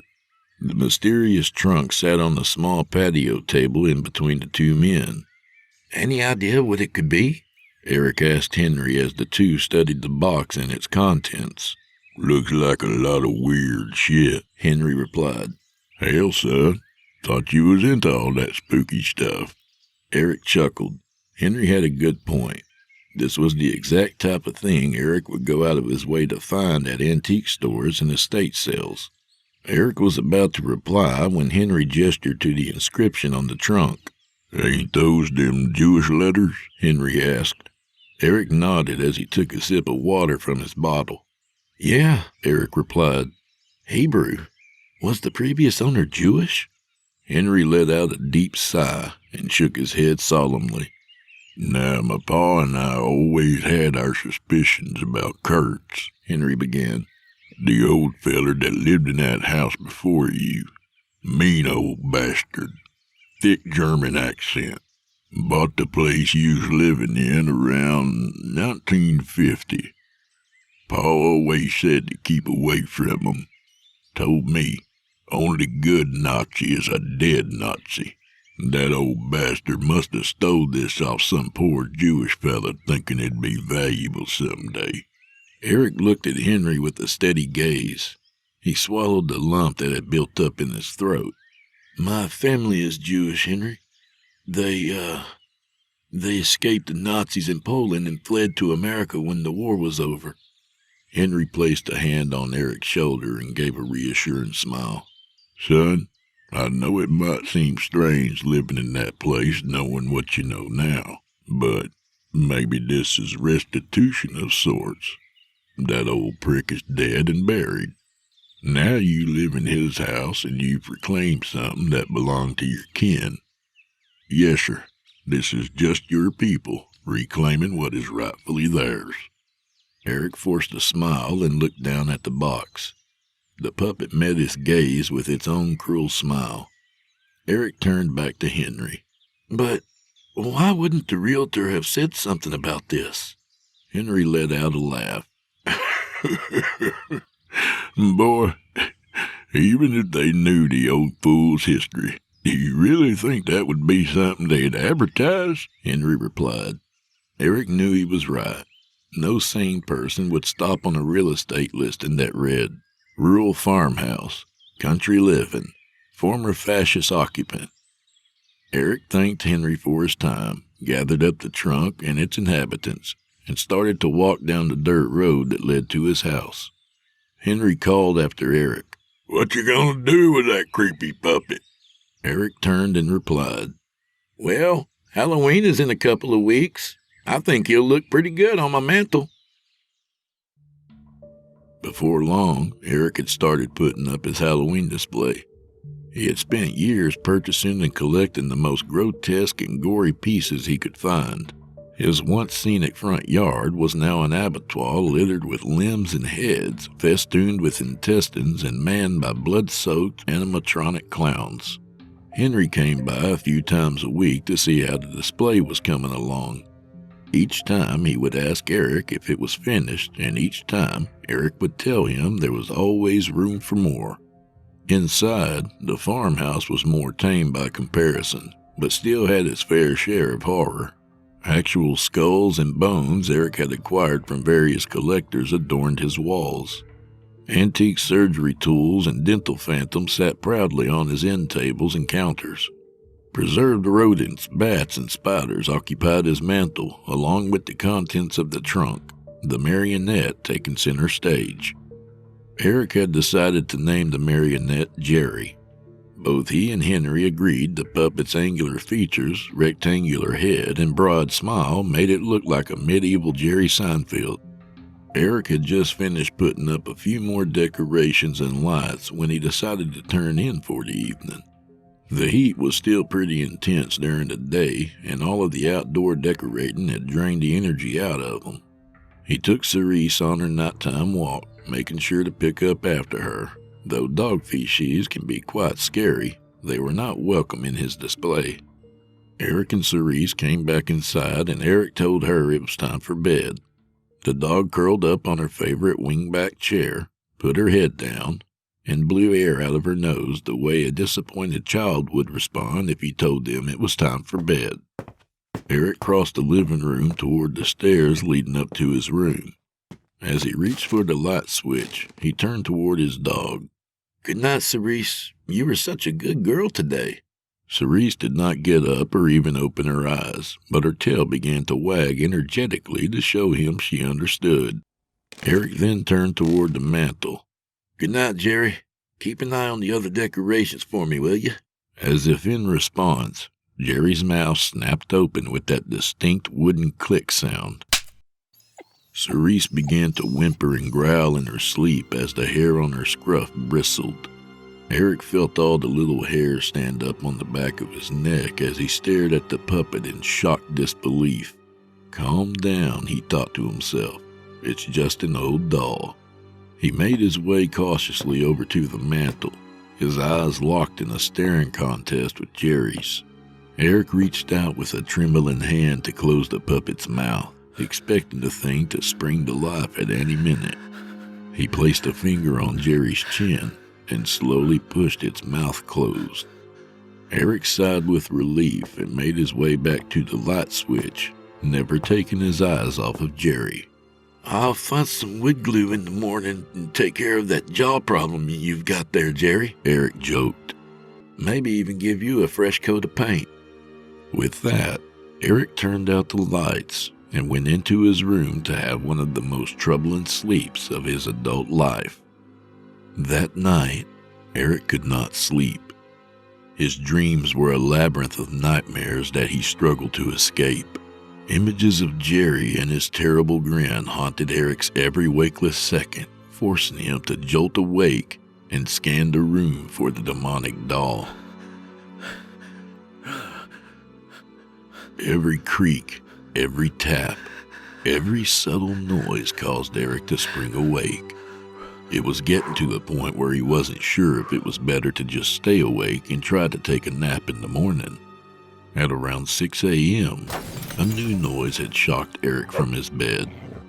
Downstairs, he could hear the distinct sounds of Cerise barking and snarling.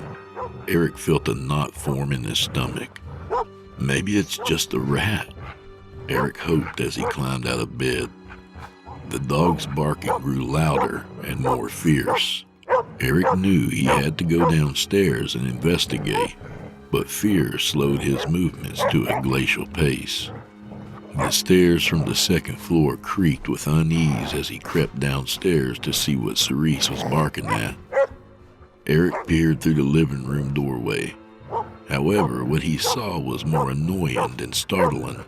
His mantel display had been knocked down and strewn about the floor. Broken display boxes and animal specimens littered the area rug that was below the mantel and in front of the fireplace. The one startling aspect of the scene was that Jiry did not fall all the way to the ground. His marionette controls and string had snagged on the edge of the mantel, causing the puppet to hang and sway like a corpse on a noose. Jiry's mouth hung open as Cerise barked and snarled at him. "Cerise!" Eric yelled. "What did you do?" Despite Eric's accusations, the dog continued to bark and lunge at the dangling puppet. Eric grabbed Cerise's collar and dragged her toward the kitchen. He told Cerise to sit and stay, shutting the door behind him as he returned to the mess she had left. Eric got a broom and began to sweep the broken glass from the rug. From the looks of things, he would not be able to save any of these pieces. Once he was sure he had cleaned up all the glass, Eric untangled the marionette string and set Jiry back on the mantel. "I guess Cerise thinks you're creepy too," Eric said aloud to the doll. As he turned to let Cerise out of the kitchen, Eric felt a sharp pain in the bottom of his foot. "Fuck!" Eric screamed as he grabbed his foot to see what he had stepped on.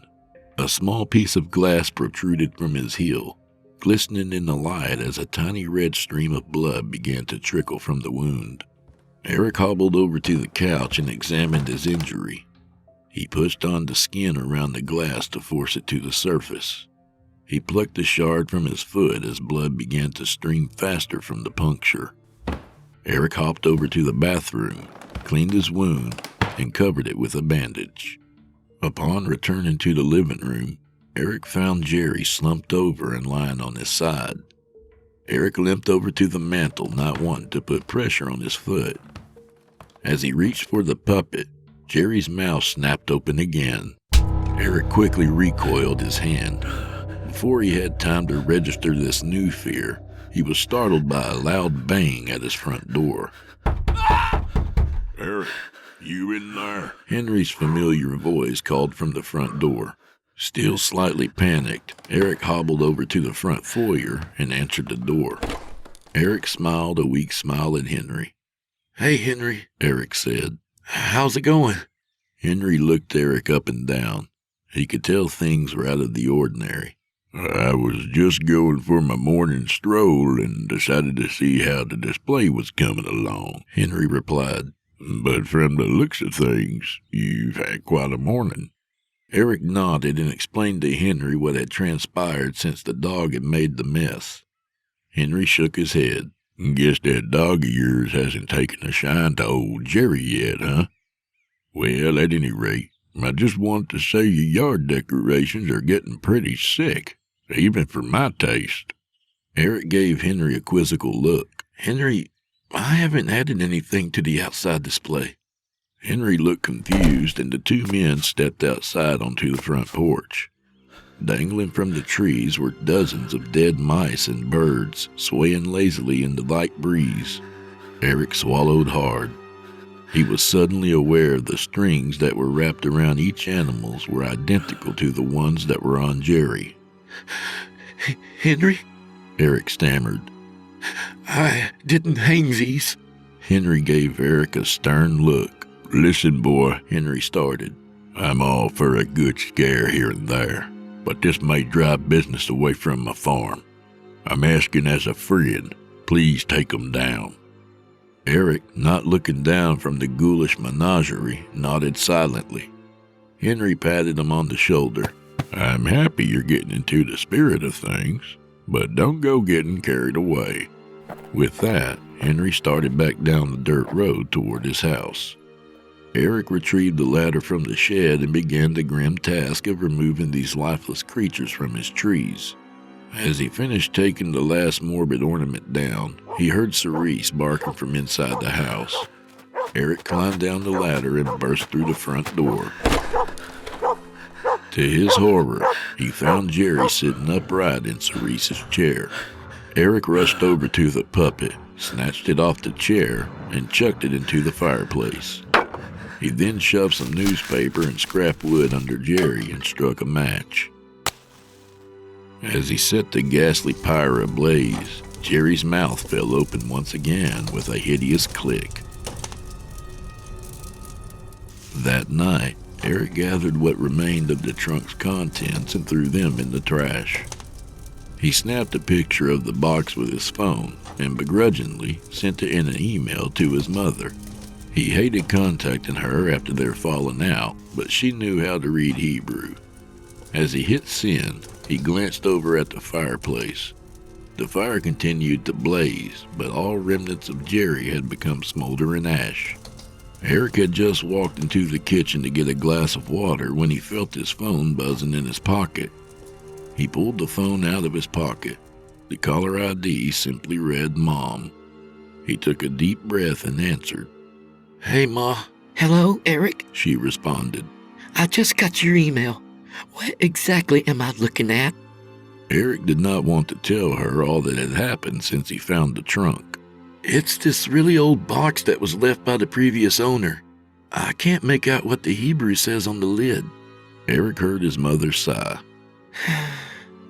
"You don't even remember enough Hebrew to read a short word like that," his mother scolded. "Well, at any rate, I hope you left that thing alone." Eric began to feel the hairs on his neck stand up. "Why?" Eric asked. "What does it say?" "Dybbuk," his mother responded. "Old superstition. They're like demons or spirits. The word actually means adhere or cling." Eric took a deep breath, but before he could respond, he heard a sharp yelp from the living room. "Mom, I'm going to have to call you back." Eric hung up the phone and bolted into the living room. The sight that greeted him sent his head spinning. Cerise was thrashing about on the floor in front of the fireplace. Protruding from the ashes was a long, sickly pale arm. Its skeletal fingers were firmly wrapped around the dog's neck. "Cerise!" Eric shouted. With that, the arm gave a quick twist, breaking the dog's neck with a terrible snap. The arm raised Cerise's lifeless form into the air. Then, with one swift motion, threw the dog toward the front door. Eric stood frozen in horror, not knowing what to do or where to run. Before his senses could fully return, all of the lights suddenly snapped off and the fire went out. Eric groped behind him toward the kitchen door, eyes fixated on the unlit fireplace. Eric's phone buzzed violently in his hand. The screen illuminated. The caller ID said Jiry. Before he could do anything, the phone accepted the call and switched to speaker mode. A shrill, unearthly screech emanated from the device as images of an eyeless, gaunt face in gesture paint flashed on the screen. Suddenly, the phone went dark and the screeching stopped. In the darkness, Eric heard something slump onto the floor in the direction of the fireplace. As he turned to run into the kitchen, he heard the sickening thumping of the creature crawling toward him.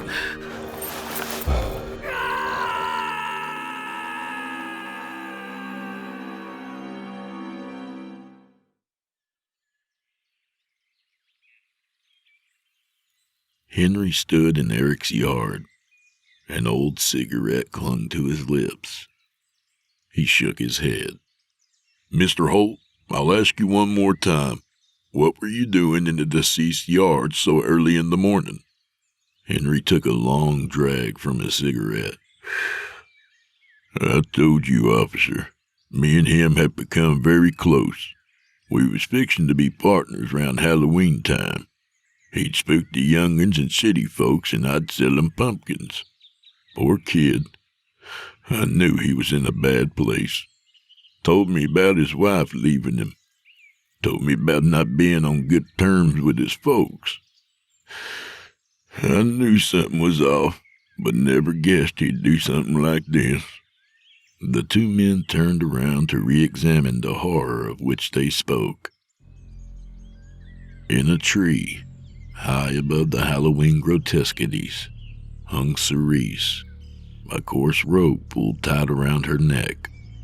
Hanging beside her swung Eric, face made up to resemble the marionette that sat on the branch that suspended them.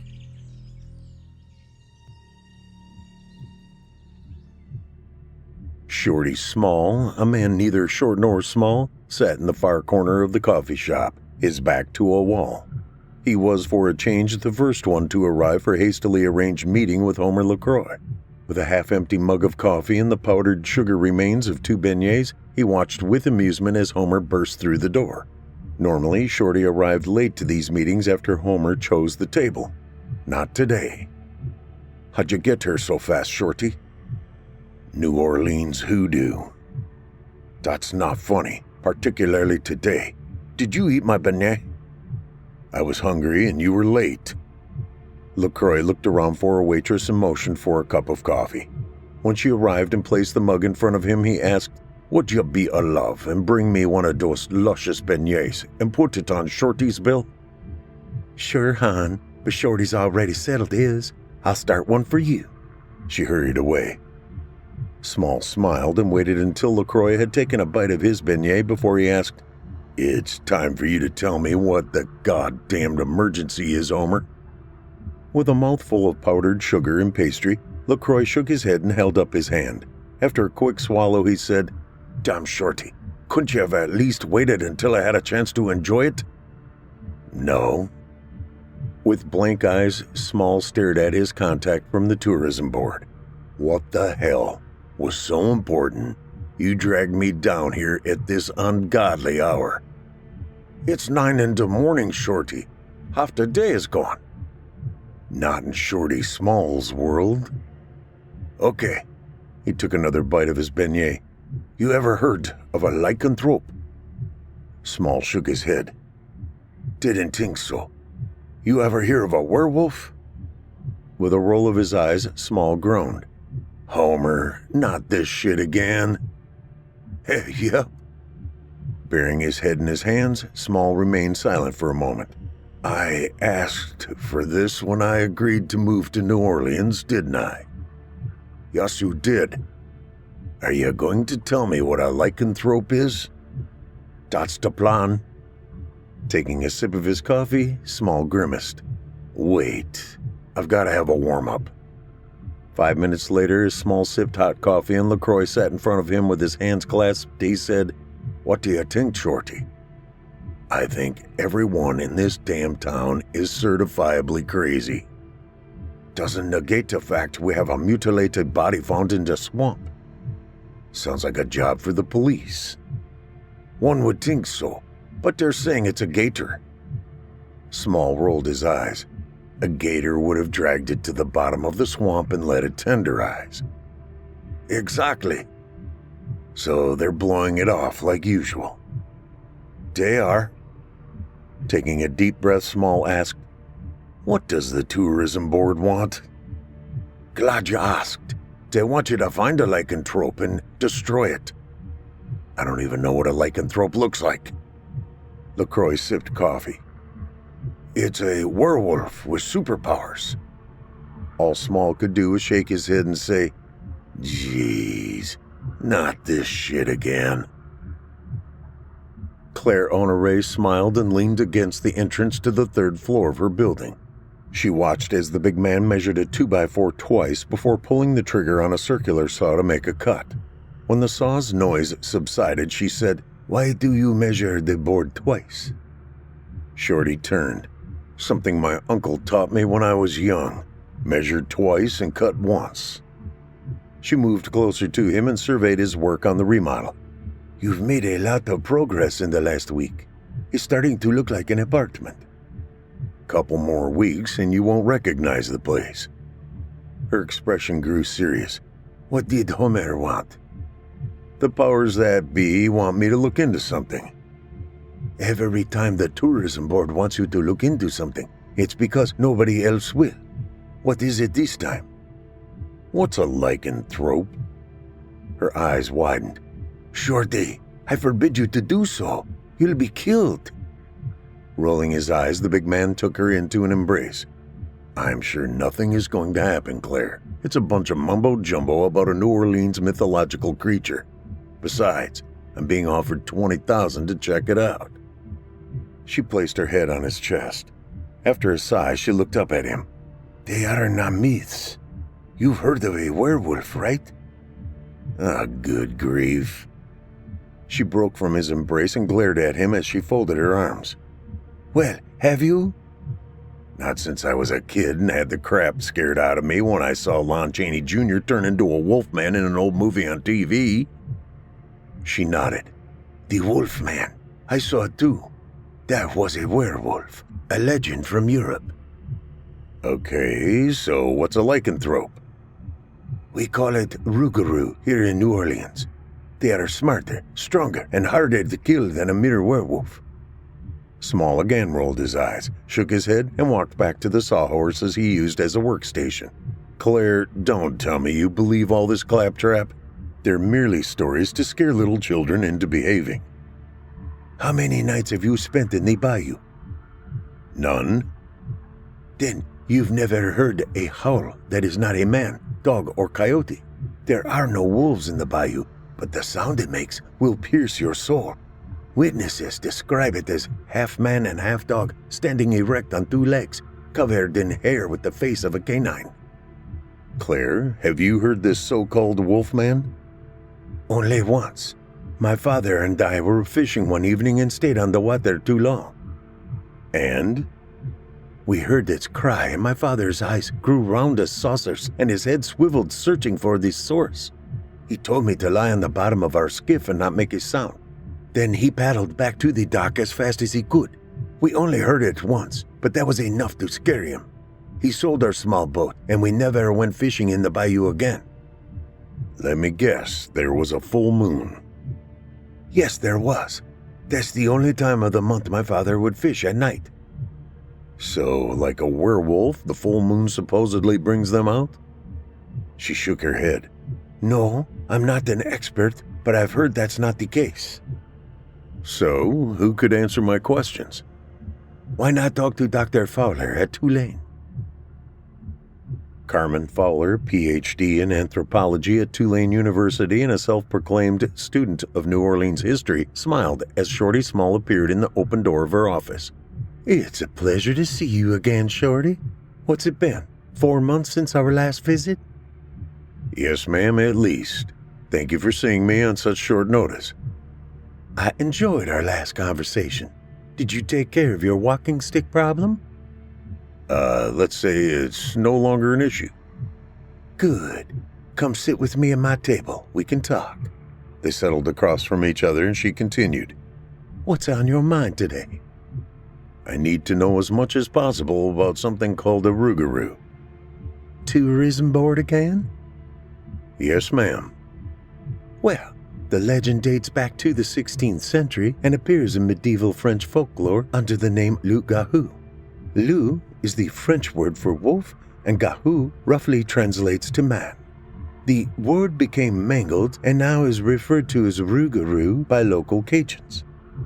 The creature supposedly stalks its prey in the fields, forests, and bayous throughout Acadiana and the greater New Orleans area. What is Acadiana? It's the region of southernmost Louisiana, of which New Orleans is a major population center. First time I've heard it identified that way. She chuckled. I'm not surprised. This part of the state is full of legends and monsters. The Native Americans around here recognize the Rougarou as a sacred being who is in harmony with the energies of Mother Earth. Huh. He paused. What does it supposedly look like? The professor stood and went to one of the many bookshelves in her office. She found the object she sought and returned to her small conference table. She opened the volume to a marked page and turned it around so he could view the picture. This is a common depiction of the creature. Huh. Small studied the portrait. Looks like all the pictures I've seen of werewolves. Yes, with some subtle differences. Such as? The body appears more human and stands on two legs. Shaggy brown or black hair covers the body, and the head is said to be more canine with a long snout. Plus, they stand 7 to 8 feet in height. The elongated snout is full of razor-sharp teeth, and some accounts claim they have 4 toes on their feet like a wolf. Small picked up the book to study the picture closer. Do they only eat humans? She chuckled. No, they have a ravenous appetite for raw flesh. Goats, cows, horses, and even swamp rats are fair game. He laid the book down. What does the legend say about how a human becomes a Rougarou? Depends on who you talk to. If you talk to Catholics, you become a Rougarou if a man does not celebrate Lent for 7 straight years. She displayed a wide grin. Okay, I got it. Go to church or you become a Rougarou.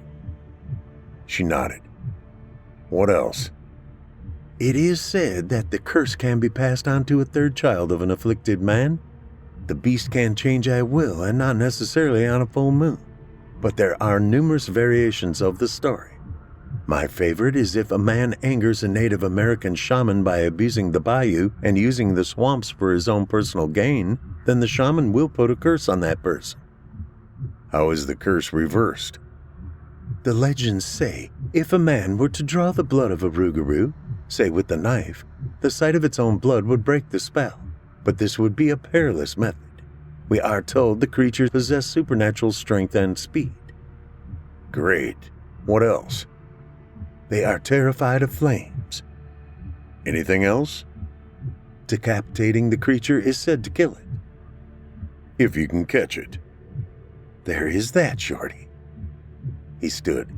So if there is such a creature, I would find it in the bayou? Yes, at night. Only at night? She nodded. I've never been in the bayou. Find a guide, otherwise you'll never find your way out. That's not something I want to do. Know anyone? She handed him a business card. Yes, he's my cousin. You two should get along well. Off a major highway south of New Orleans, Small turned his Ford Escape onto a twisting gravel road designed to avoid the numerous pockets of open water in the area. Following his GPS, he soon arrived at an older structure built 10 feet off the ground with the use of solid wood pillars. Numerous docks floated in the open water behind. The building, with weathered cypress siding, possessed a sign to the left of the front door, proclaiming it the home of Bayou Adventures. After placing the SUV in park, he stepped out and saw an elderly man making his way toward the parking area. As he grew closer, the man waved and said, "You short of small?" "Yes." Henry Dumont shook the hand of the big man. "Your parents picked the name when you were a baby, didn't they?" "No one can pronounce my first name, so I go by Shorty." "My overeducated cousin said you had a job for me." "Depends. What do you charge for a night on the bayou?" "Fishing?" "More like hunting." Huh. He narrowed his eyes and studied Small for a few moments. What you hunting?" "Rougarou." Dumont laughed out loud. Didn't figure you to be a tourist. "I'm not. How much per night?" The Rougarou is a myth. Only tourists want to find them. "But you know they exist, don't you?" Didn't say that. "You didn't have to."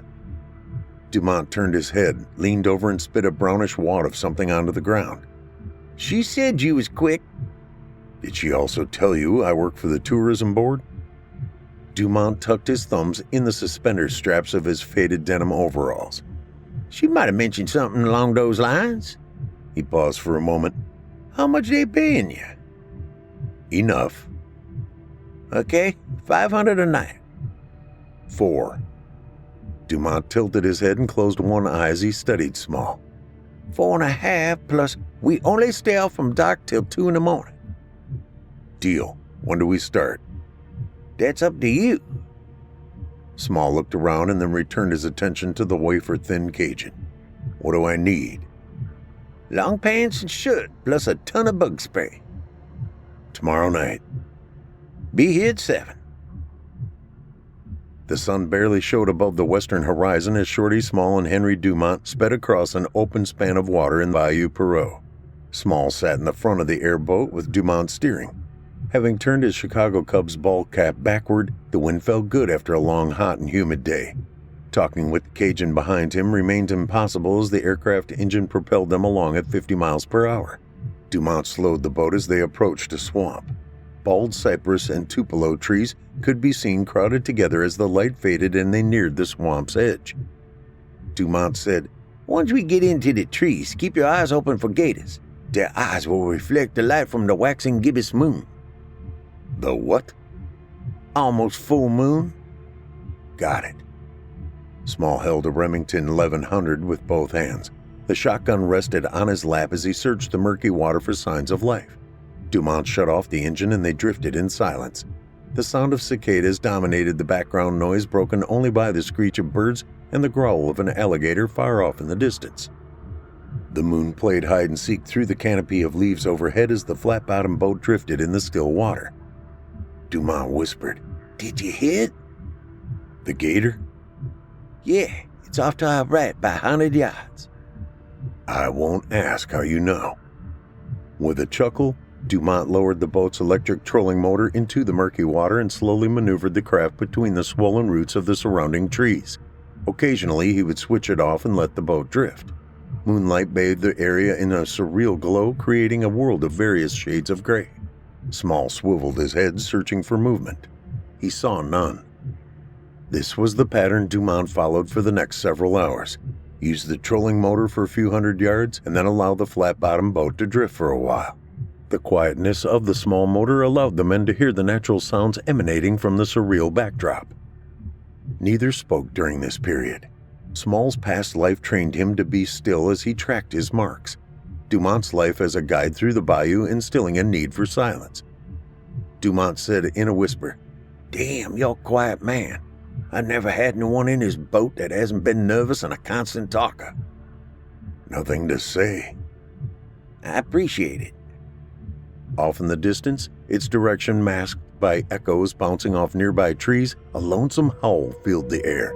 Small swiveled his head again to try to locate the direction. Less than a minute later, they heard it again. Small pointed to their right. "What's that way?" "More swamp." "Can you move us in that direction?" "I can, but it won't be there when we arrive. Besides, that was a coyote." "Didn't sound like any coyote I've ever heard." "Right, you, being from Chicago, know what coyotes sound like." "Grew up in cattle country out west. Learned how to shoot by hunting coyotes from the bed of a moving pickup." "Were you any good?" "I held my own." Dumont used the small electric motor to steer the airboat in the direction of the sound. After a few minutes passed, he stopped and listened to the noise emanating from the swamp. The boat remained perfectly still in the calm waters. The scent of rotting flesh attacked their noses. Dumont spoke in a soft voice. "Something big died here." Small nodded, his concentration on a moving dark shadow 50 yards in front of them. In a soft tone, he asked, "You got a flashlight?" "Got something better." He handed Small a portable spotlight plugged into an auxiliary power outlet on the boat's helm. "Wait till I get my shotgun ready. Light it up when I say go." Holding the spotlight out at arm's length away from the boat, Small waited for Dumont's signal. "Now." The powerful beam swept the bank in question, and the two men saw the half-devoured torso of another human. Bent over and tearing at the carcass, they saw the creature responsible for the man's demise. Turning toward them, its eyes glowed bright red in the light. With a snarl, it reared back on hind legs, bared its bloody fangs, and let out an unearthly howl. Dumont's shotgun roared as Small positioned the spotlight so he could use his own weapon. By the time he accomplished the task, the creature had vanished into the darkness of the wetlands. "Did you hit it?" "Don't know, shorty. Never seen anything like that." The scream of a wounded animal could be heard retreating from their position. "Kinda sounds like I did." Small gave Dumont a grim smile. That was not a coyote. By the time first responders reached the scene, the first hints of dawn lightened the eastern sky. Both Dumont and Small decided staying close to the body would be the only way they would ever know who the victim might be. "What were you two doing out here last night?" Dumont smiled at Orleans Parish Deputy Sheriff Billy Dennis. "Gigging for flounder?" The officer nodded as he looked over the interior of the airboat. "Doesn't look like you had much luck." No, sir. What time did you find the body? Turning to the big man, Dumont asked, Can you answer that one, Shorty? Close to midnight. The officer looked at the large man and tipped his hat back on his head. You're sort of small, aren't you? Yes, sir. I thought so. Weren't you the guy who caused all that trouble earlier this year about a so-called witch running around Bourbon Street? Not sure what you're talking about, Deputy. Small changed the subject. Who was the victim? He was one of your kind, Henry, a guide. You probably know him, Willie Johnson. Dumont frowned. Willie disappeared a week ago. You think that was him? Working theory. Why? Tattoo. Willie had a big gator inked on his leg. So did the body. Damn, not too many folks around here had a tattoo like Willie's. Small asked. No ID on the body, Deputy? Dennis shook his head. None. We haven't found a skull either. Dumont tilted his head. What do you think did this, Billy? Gator. Both Dumont and Small nodded. By noon, Small had taken a quick nap and parked himself in front of a phone at the tourism board's offices. With the knowledge gained from another chat with Dr. Fowler, he started calling local hospitals and urgent care facilities in the New Orleans area. According to the good doctor, the creature would now be in human form and wounded. If so, whoever the poor soul was, it might have sought treatment somewhere. He called all of the hospitals and drew near the end of the urgent care list when he found a possibility. Orleans Parish Urgent Care, how can we help you? Yes, this is Sergeant Largess with the Sheriff's Department. We're looking for a possible gunshot wound victim. They would have come in sometime this morning. Let me check, Sergeant. Small heard long fingernails clicking on a keyboard. Yes, here we are. I thought it sounded familiar. We had a white male, age 39, arrived this morning at 6:15, multiple shotgun pellets embedded in his left shoulder. Did he say how he got the wound? Said he was preparing to clean the shotgun and it accidentally went off. He was lucky. A few inches to the right and the outcome would have been different. Did your clinic report this to the police? Let me see. Yes, we filled the proper paperwork with the NOPD. Huh. We haven't received a copy yet. Can you tell me the man's name and address? She did. Thank you, Ms. I didn't catch your name. Missy Clark. Thank you, Ms. Clark. I appreciate your helpfulness. Replacing the receiver in the phone's cradle, Small stood and headed for his SUV. Using the GPS function on his cell phone, he drove by the location given to the clinic. The address turned out to be a vacant lot between two newly renovated homes in the Hurricane Katrina devastated lower 9th Ward. He stopped and took a picture of the lot with his cell phone and headed back to the apartment he shared with Claire Honoré. 2 days later, Henry Dumont listened to Shorty Small's summary of the past 2 days. When he finished, the Cajun hooked his thumbs into the front suspenders of his bib overalls, turned his head, and spat out a wad of tobacco. Damn, son, you've been busy. The retired hitman only nodded. So you think this person's name is Mark Petra? I think there's a strong possibility he's our Rougarou. Because he's half Choctaw and half Cajun? And he used to live at the address in the 9th Ward that's now a vacant field. Aren't you kind of stretching the facts a bit, Shorty? Your cousin, Dr. Fowler, found a reference to him being a registered shaman. That don't mean he's a Rougarou. No, but there is no record of him having a permanent address in New Orleans anymore. Maybe he doesn't live here now. Then why does someone pick up his mail on a weekly basis at a post office box in the 9th Ward? How do you know that?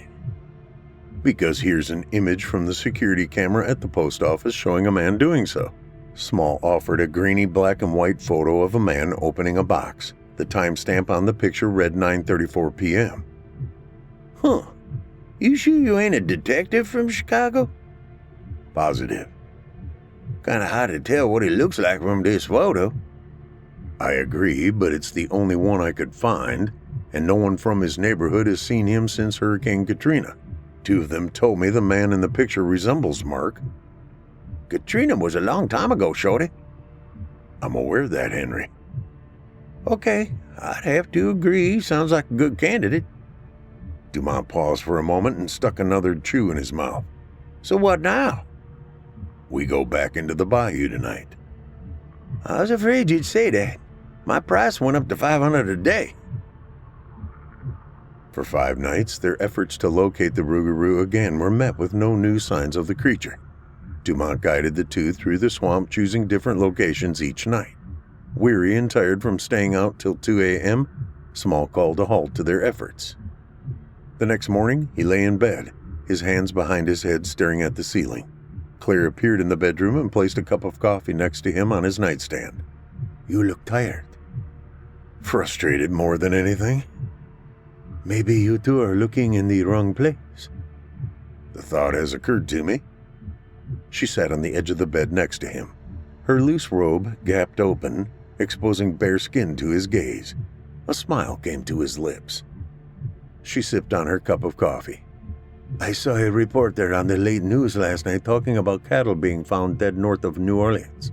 They think a wolf may be responsible. With a raised eyebrow, Small's attention turned to her eyes, not her breasts.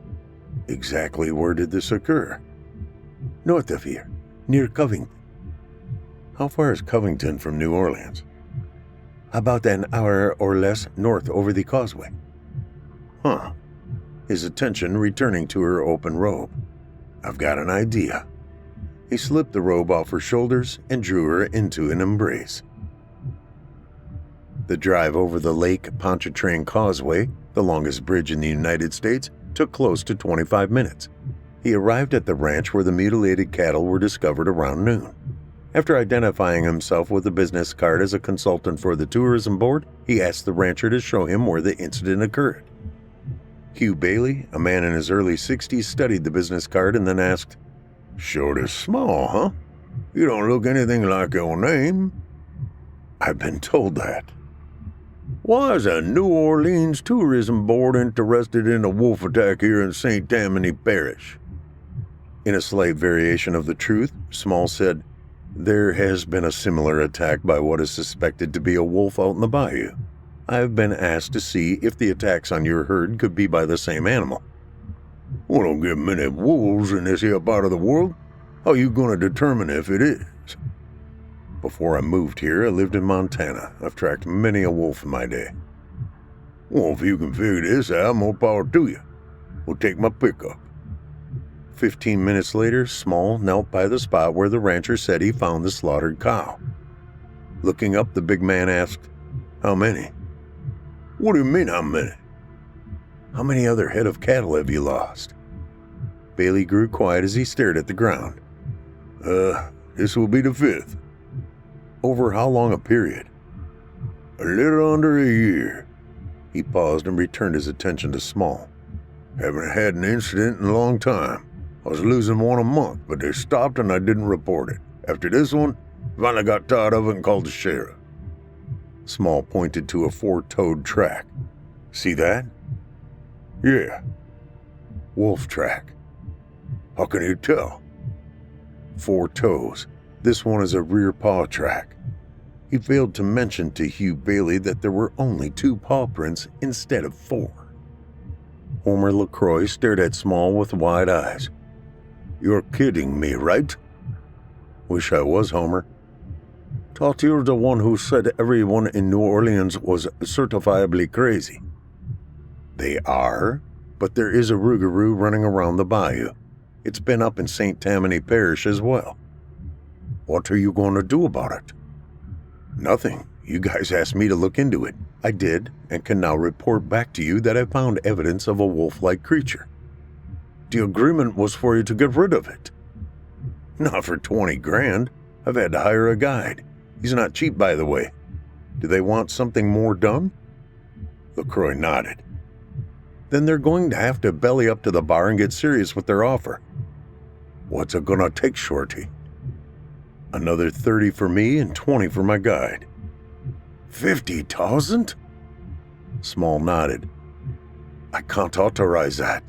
I'll have to check with the board." Small stood. "You do that and let me know." He walked out of the small cafe, leaving LaCroix to pay the lunch tab. Henry Dumont raised an eyebrow and studied Small. "You're offering me $20,000 to help you get rid of this Rougarou?" "I'm not offering it. The tourism board is." "Same thing."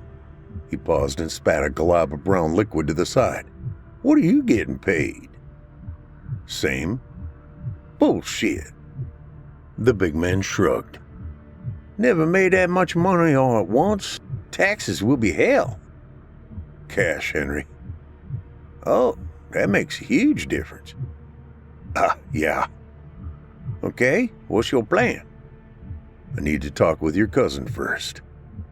2 hours later, Small sat at the small conference table in Dr. Carmen Fowler's office. You're telling me you think you found a real lycanthrope? Only explanation I can come up with. Tell me the details. He did. When he finished summarizing his findings, the professor pursed her lips and remained quiet. Finally, she said, My intellectual side tells me there has to be another explanation. However, your evidence suggests only one conclusion. I know. I find it hard to accept myself. What do you need from me? How do I stop the damn thing? She stood and once again went to her bookshelf. Finding the same volume used the last time Small visited, she placed it on the table. With a practiced hand, she opened the book and flipped through several pages. After finding the correct spot, she said, Without going into a lot of detail, Shorty, you need to seek a gypsy's help. With a frown, Small tilted his head. Gypsies? What the hell for? With a calming smile, Dr. Fowler continued. There are still gypsy encampments scattered throughout the bayou here in southern Louisiana. Seek out the largest one and talk to the wise woman of the encampment. They are known as Puridae. They will help you. She paused. For a price. Figures. How do I find them? My cousin Henry will know where this camp is located. How much? She shrugged. Only the Puridae will be able to tell you. She said that? She did. Damn. Gypsies make me nervous, particularly the ones she mentioned. Why? Well, you're not going to tell me you're scared of them, are you? No. He paused for a second and looked at Small. You ever been around them? The big man shook his head. I guess they're nice enough, but... Henry, they're of Romanian descent. Some groups travel around the country going where the work is. Since there is still a lot of construction going on in New Orleans, it makes sense large groups are here. Just because they have different beliefs and traditions doesn't make them scary. Your cousin said they can help us. Do you know where this large camp is? He nodded. Well then, for $20,000 in cash, suck up your concerns and take me there. The camp resembled a small village with framed buildings and a population of 40 souls. Situated on a large island surrounded by swamp, the arrival of Shorty Small and Henry Dumont brought the equivalent of a mayor out to meet them. After introductions, the small-statured woman stared up at Shorty with a tilted head. Where did your ancestors hail from, Mr. Small? I'm told Norway on my mother's side. The woman who introduced herself as Adriana Nika nodded. And your father? The large man shrugged. Never met him. My mother and I lived with her brother and his family. Let me see your hand. With a slight smile, Shorty offered her his right hand. She examined it for a few minutes and then released it. Why did you seek us out? I was told you could help us deter the activities of a Rougarou. The woman showed no surprise at the question. She looked up at Small and said, You seek the one who roams our bayou? We do. Come, let us talk out of the sun. The small bungalow Adriana led them to consisted of a living room, kitchen, and bedroom. A breeze flowed through open windows, creating a comfortable interior despite the warm, humid day. They sat on decorative pillows in the center of the larger area. She looked at Small and said, You are a hunter. Of sorts. She gave him a knowing smile. Yes, of sorts. You come to ask my help to rid the swamp of this creature who attacks men and beasts. I was told you know how to kill the Rougarou. She nodded once. Will you tell me? First, let me ask you why you wish to kill it. I've been asked to. Has it wronged you or one of your kin? No, but it killed a friend of a friend. Ah. She closed her eyes for a moment. When they opened, she smiled. Then I will help you. Madame Adriana, how long has the creature roamed this bayou?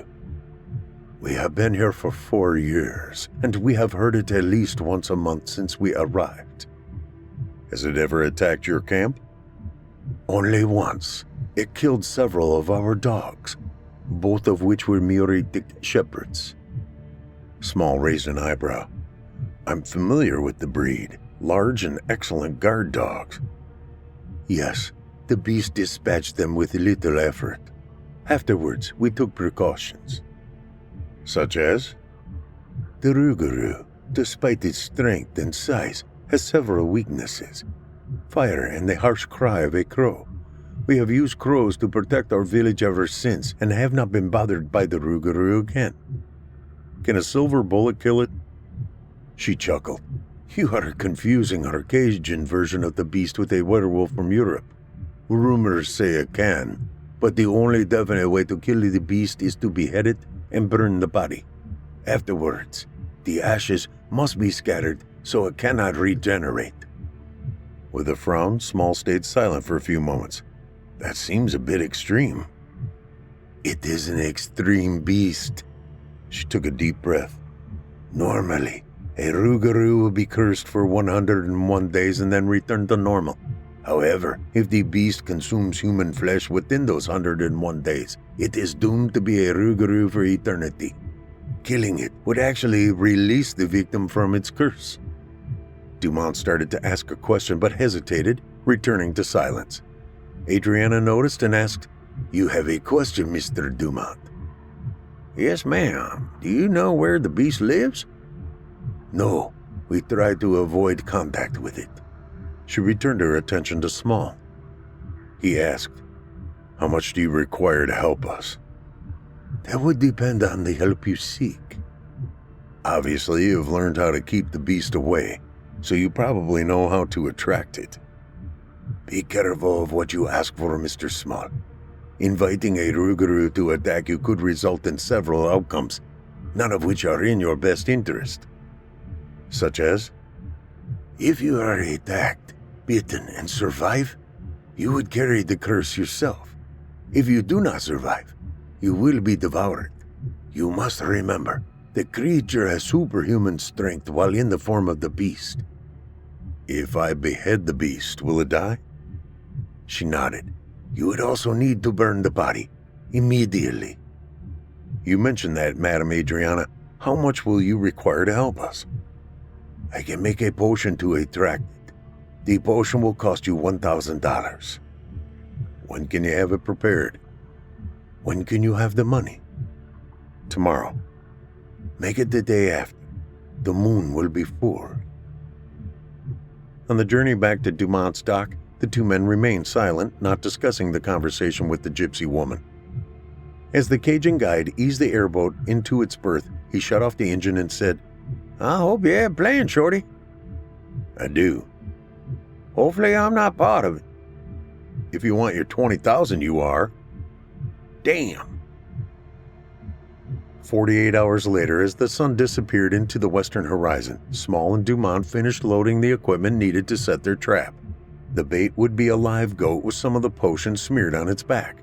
The small animal would be tethered to a bald cypress tree on a narrow spot of solid ground a mile from the gypsy settlement.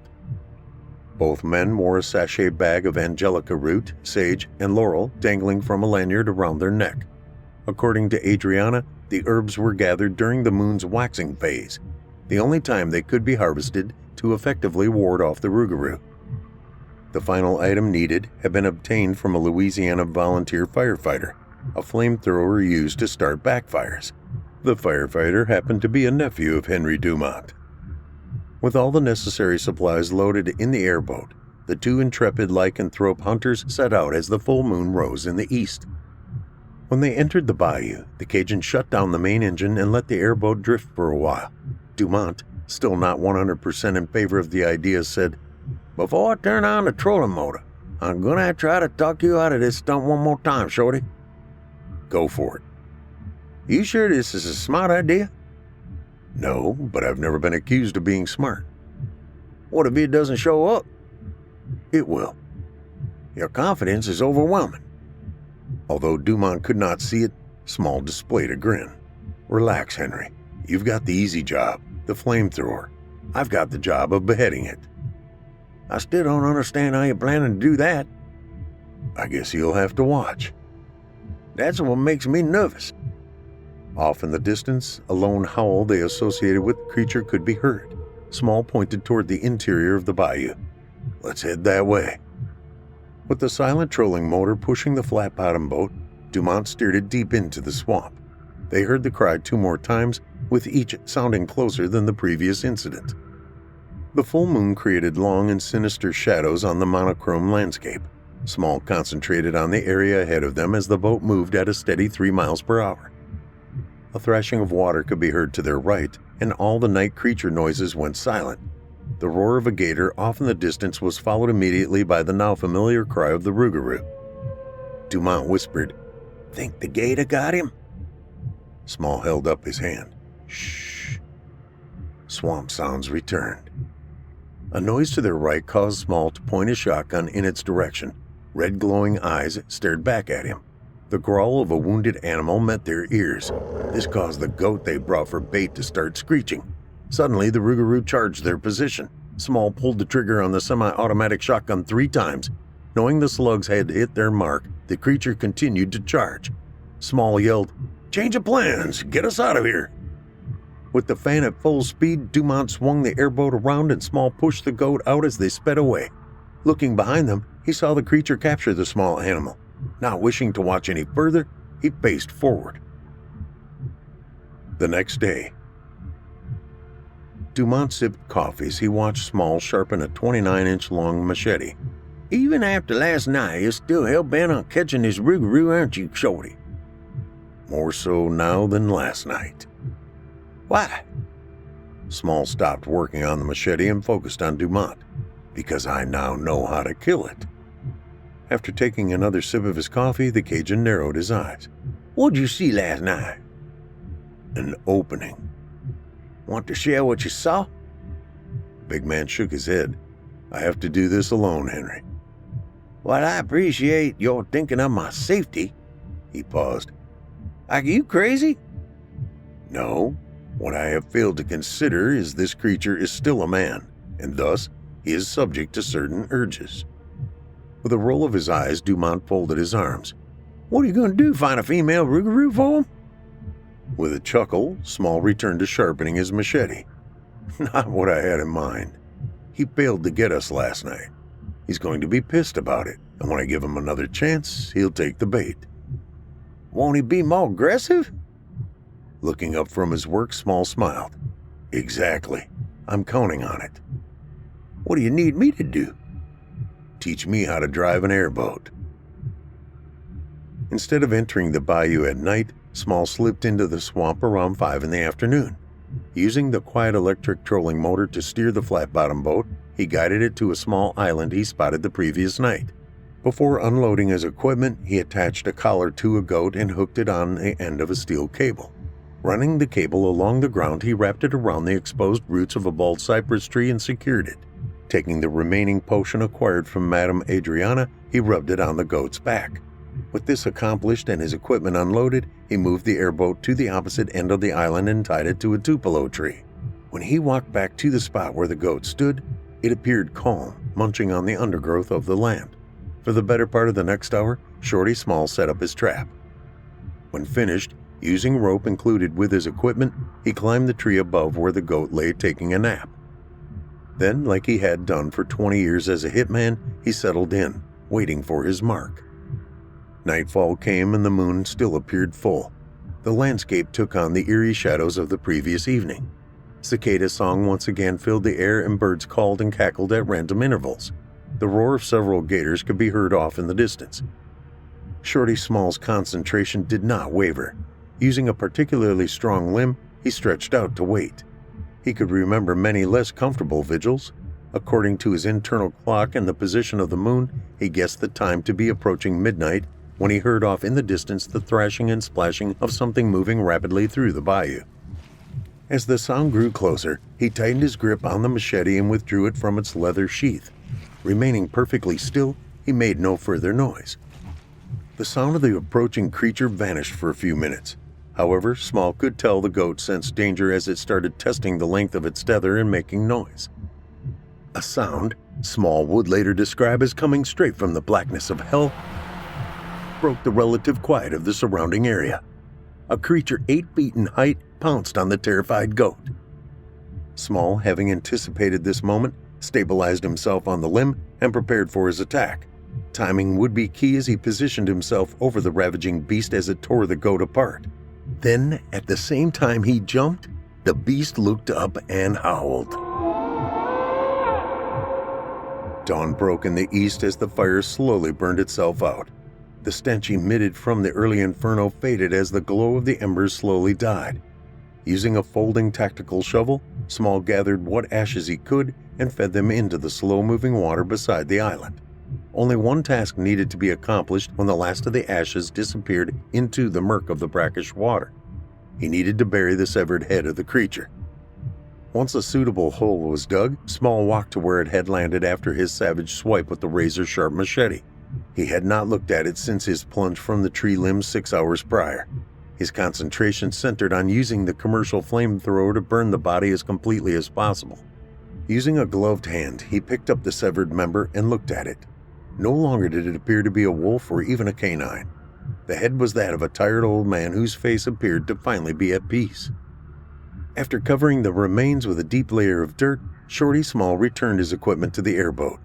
Checking to make sure nothing remained of his adventure, he guided the craft away from the small island in the middle of the New Orleans bayou.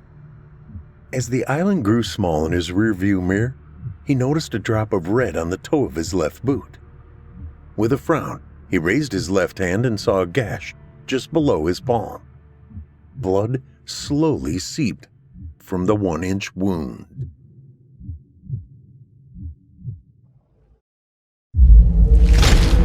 Chilling tales for dark nights.